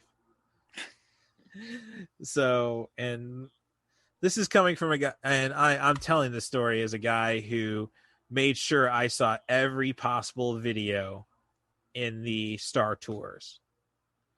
Took me 5 times, but I did the math. I researched on the internet. I've seen every possible video from Star Tours. And that is the greatest thing I did in 2015.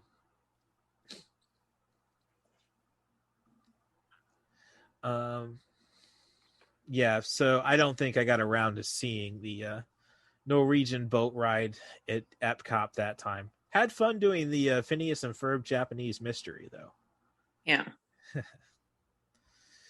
So, I don't know. We're really talking more about the history, which I like, because I think Jessica, when I put her audio on about just telling you how awesome Spaceballs is, will really pay off and make this probably the greatest episode of 90 for Chill, the podcast of all time. But... have you rewatched Spaceballs recently? I suppose I should ask. No, it's not, and I don't think. I mean, it's just a very memorable film to begin with. I mean, for the sheer fact that I think there's got to be a movie out there, and I'm sure there's SCTV sketches.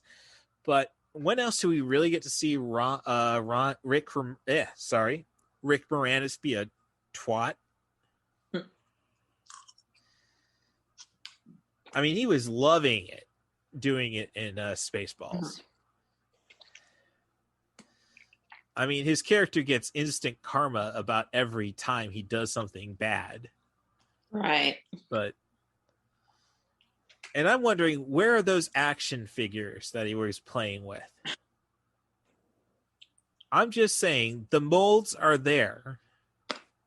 And at least Dark Helmet, Lone Star, Barth, and our Druish princess, Vespa Mm-hmm. were available. You know, the molds are there. I'm just saying. Which kind of makes me think, though, in that scene with the toys, it's like, knock on my door. You didn't see anything, did you? Yeah. No, I didn't see you playing with your dolls again. Yeah. And it's like, well, perhaps he didn't see him playing with the dolls. He's just used to seeing him play with the dolls. Interesting, though. I was thinking of a tattoo idea based on the little necklace Lone Star had. You know, like just the hieroglyphs say above my Imperial logo emblem tattoo. I think I'm a prince. I don't know. Maybe that's why I haven't had that much luck with love, I suppose. Which makes me think of our our Ivan Reitman podcast with comedian Andrew Teedy, and he was bringing up the fact when I was saying that the fear of political correctness is going to ruin comedy, and it's like, no, you just have to nail it out of the park when you do it. You can't half-ass this. Like Dave Chappelle nails it all the time, and he's definitely not PC. But he brought up the fact that, you know, you talk about Blazing Saddles being co-written by Richard Pryor, but Richard Pryor primarily did stuff like the Mongo stuff. Mongo just Pawn in Game of Life. But let's see. So, as I say, we're going through the history. I'm going through. You're not that big on the Star Wars post Force Awakens, correct? I've never seen the sequel trilogy films as yet, although I've seen the 2 spin-offs. Oh, well, that is interesting. I don't think anybody really argues the quality of Rogue One, but...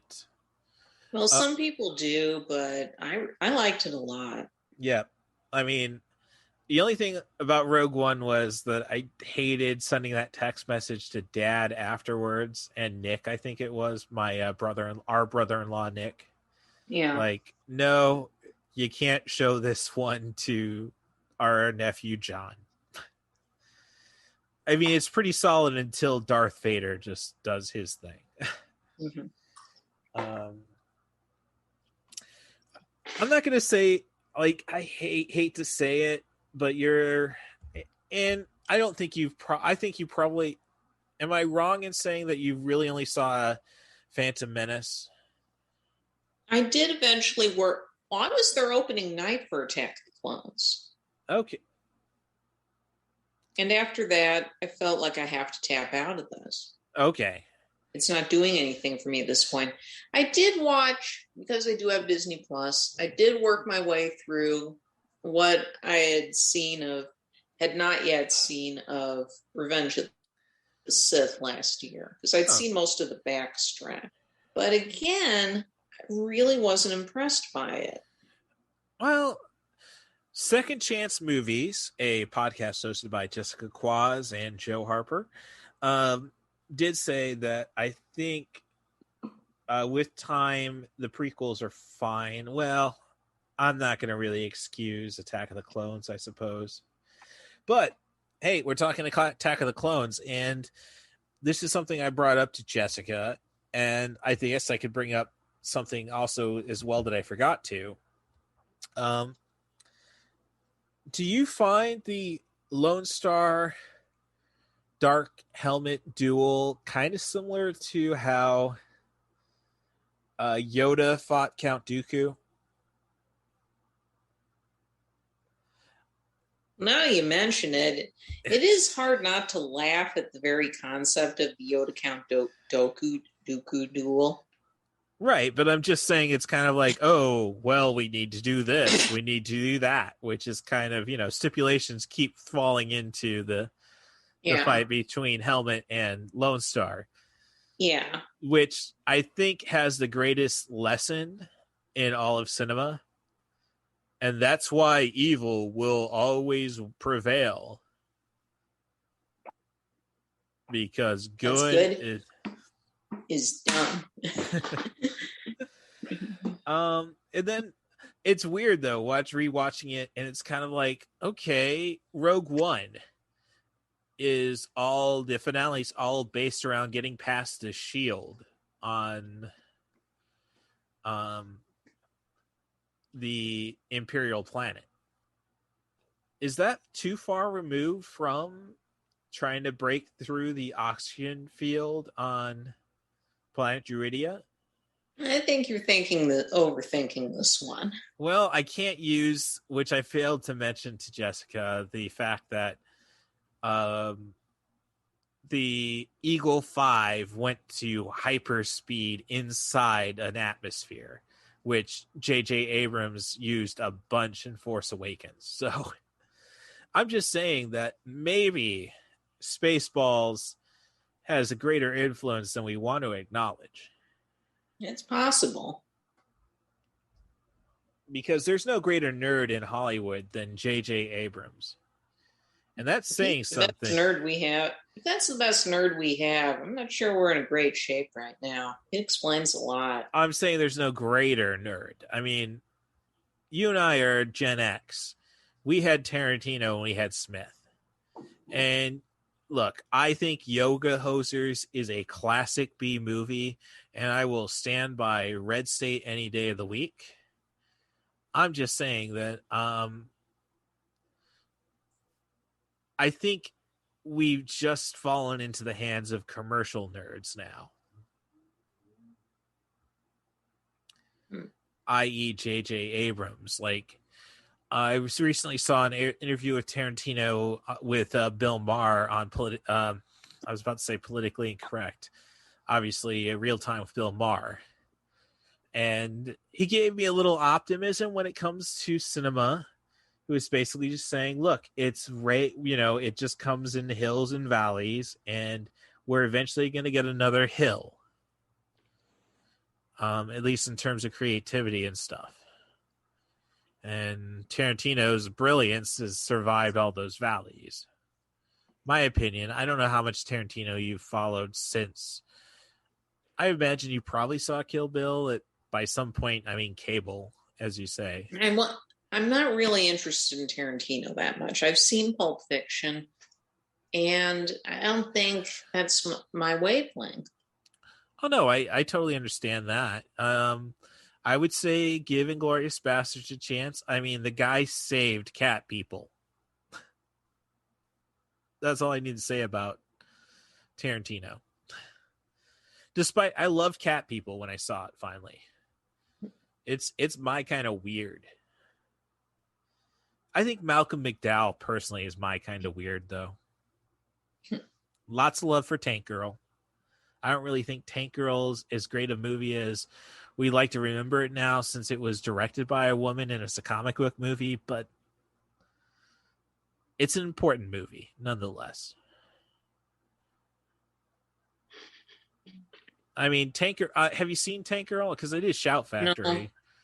Well, I'm not saying you have to rush out and get it, but I think it's it's on Shout Factory now. So I was about to say, I think if you go and look at your Amazon Fire Stick, I purchased it, but I think I purchased it with iTunes, so I don't think it qualifies. But next time I'm over there, I have an Apple Plus subscription because of updating my phone. So, hey, I'll work on that for you. That should give you access to all my digital purchases.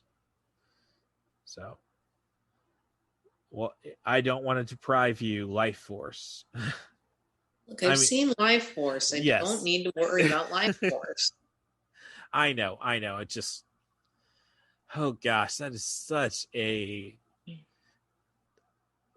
train wreck of a movie. I mean, everything it does so wrong, it just makes it but but let me go through my notes on Spaceballs. Thank you very much for your patience with me, as always. The Poetic Critic. That's all one word on Letterboxd. And hey, you've got quite the influence because Second Chance Movies has followed you as well. I noticed that, and I appreciate All right. it. Okay, so I guess I do have a question about, do we really need monks or high on their moral characters in our sci-fi?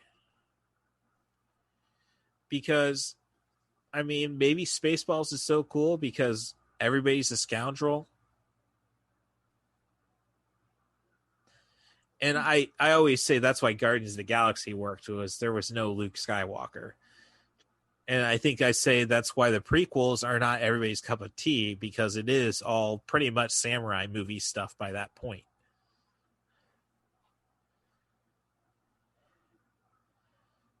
I don't really have an opinion there. Okay.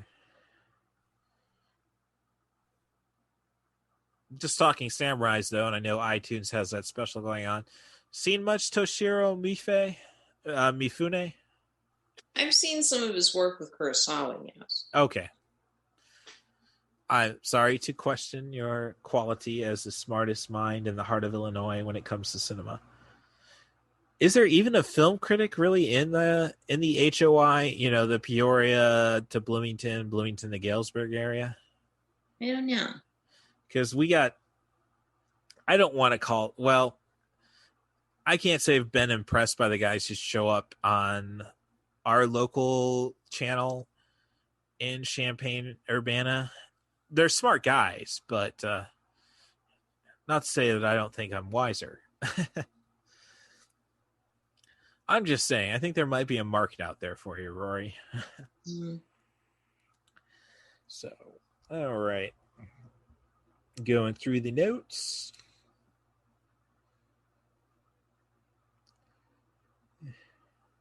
I didn't bring this up with, I guess it's just a statement about Star Wars, and I think it's a reasonable one. Like, should we really be teaching religion to adults? Like, Luke Skywalker learns the Force, kills a few million people by destroying the Death Star.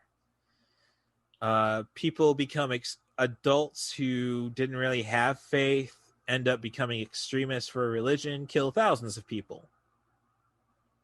Just an observation. Like, once you give people knowledge of what might be right, people do crazy things. Just a societal question, I suppose. I'm not going to comment. Okay. All right. Well, actually, I did get this one answered. How much direction did George Lucas actually have on Empire? There's a joke in Spaceballs when, let's all get some sleep because we got to get up early at the crack of dawn. Why do we need to do that? Because when that sun comes up, an excellent dissolve. I'm just saying, I don't think, and I'm not going to rewatch RoboCop 2 anytime soon. I'm just saying, did we really need all those star wipes? All right. Mm-hmm. I think we talked about it last week about how I think Deadpool needs to be introduced into the Star Wars franchise, or at least some kind of Jedi, or dare I say, I think this is $1 million idea. Donald Glover's Lando Calrissian as Deadpool in the Star Wars. I know some people are true for that one. All right. And this is something I did mention. How the hell did Tim Burton really screw up Planet of the Apes when Spaceball does it very well at the end? Did you end up actually ever watching Tim Burton's Planet of the Apes? No. All right. Yeah, that's like the convenience store guy talking to Chris. Hey, Chris, you ever seen Kroll? No. Yeah, you don't need to see Kroll. So, I don't know. You love Spaceballs. I think everybody loves Spaceballs. And when it comes down to it, as I said, I know people who don't like Star Wars who love Spaceballs. What do you think about a Spaceballs musical, though? I feel that we'd have too many adaptations already. Well, that's kind of funny because when Jessica was talking about, well, I wasn't really aware of parody movies until Spaceballs. And you and I, being 8 and 10 in all respectives, Naked Gun was 88, correct? Right. I mean, and then Dad quickly showed us Airplane after that, which is kind of disappointing when I rewatched Airplane and the brief nudity is just very brief, as a developing child seeing Airplane for the first time, like boobs had a longer effect on me. So, but what I'm getting at is like, with parody movies, and I think in the end, when you mention UHF to somebody, I think was because I think because I don't really think any of the Naked Gun sequels are that worthwhile. So you pretty much have the Hot Shots franchise. Do you think this was like, do you think the window on parody features really was, say, only about 3 years? I don't know. It's just that looking at how Drew and Scott over at 80s All Over handled it. Well, they didn't have that many great ones. Yeah.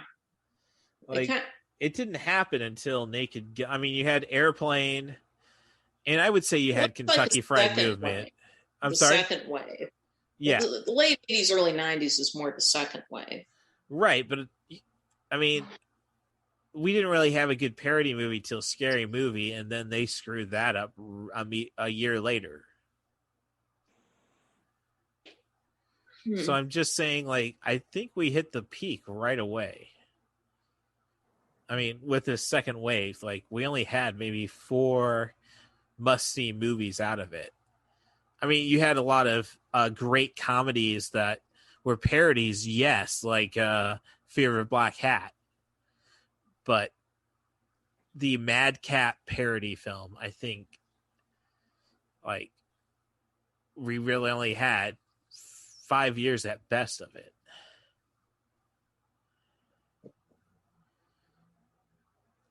Do you agree, disagree? It doesn't really matter to me. So you're like me. After Hot Shots Part 2, we had Basketball, and then everything's pretty forgettable. I guess that's one way of looking at it. And Basketball isn't that great. Oh, you loved it when we saw it opening weekend in '98 when we were like two of 8 people in a theater. Well, that movie goes on too long. It's under 90 minutes. All right. We're not going to...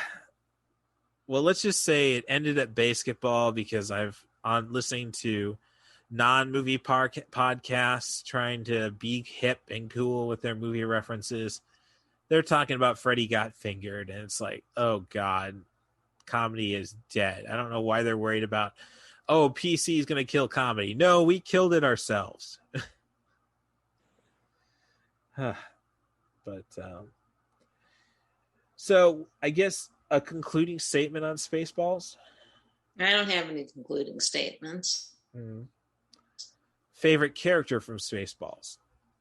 It's hard to tell because I like the bad guys a lot. I think President Scroob is underrated. Yep, I'll give you that one. Dark Helmet is just too easy an answer. Yeah. But I hate to say it though, was this John Candy's greatest performance? I don't know. He was really killing it for a while in the 80s. Was he? Like, he was making a lot of money for people, but I can't really say Armed and Dangerous was any good. I think everybody looks at The Great Outdoors with an overly fond of it.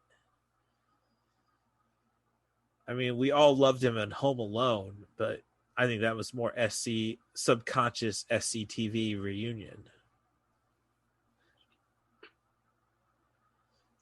I don't know. Sorry to leave it on a downer like that. This is what cloning should be used for. Like, we got to find those Caminos and give us an army of John Candys.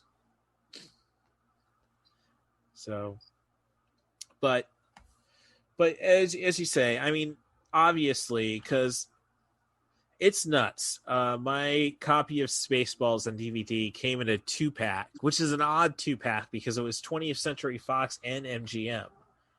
It was a 2-pack of Young Frankenstein and Spaceballs. Huh. And I don't think anybody questions that Young Frankenstein is the greatest parody film of all time. Yeah. Well, just curious, what would you put up against it? Because, I mean, Blazing Saddles is probably laugh for a minute, but as a narrative, I would say Young Frankenstein.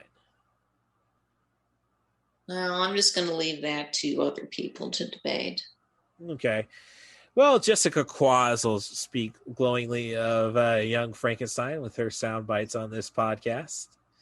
But so I guess my question to you is, you are the genius of Central Illinois cinema.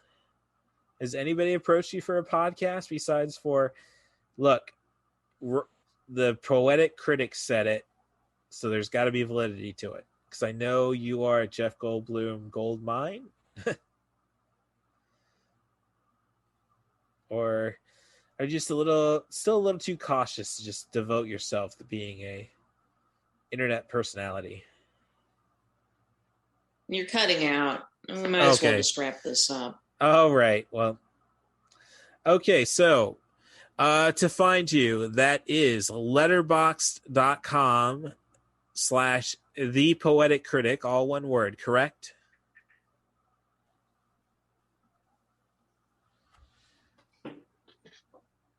So as I said, letterboxd.com/ThePoeticCritic. Yes. All right. Anything else you got to promote at this time? No. All right. Well, thank you. Well, thank you for being such a great source of history in cinema, as always.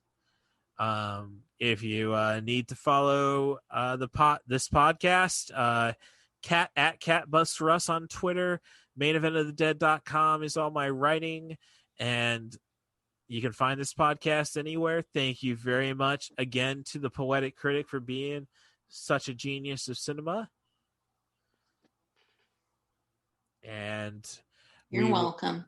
Thank you. And we will we'll have more content for you next week. If you want to be on the show, send an email to russthebus07@gmail.com or send me a direct message at CatBusRuss on Twitter. Thank you very much. Thanks again, Rory. You're welcome. Can I hear a wahoo? The combo of Spaceballs and producers, I'm there. I'll pay for the budget. I don't care. I want to see it. Yeah, it is a time. It is a time. My friends and I, around the time it first came out, were in love with it because I'm a huge horror fan. I'm a huge musical fan. Best of both worlds. Paris Hilton's best work. It's just such a unique kind of film that I would love more of that, where it's musicals kind of in the vein of a Sweeney Todd or Repo, where it's just dark, gritty, weird, and bop songs with it.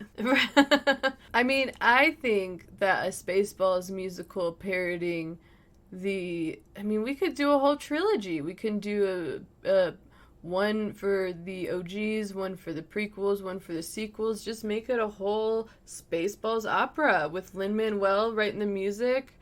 I'm in. Lin-Manuel's a little too, like, an actual serious artist.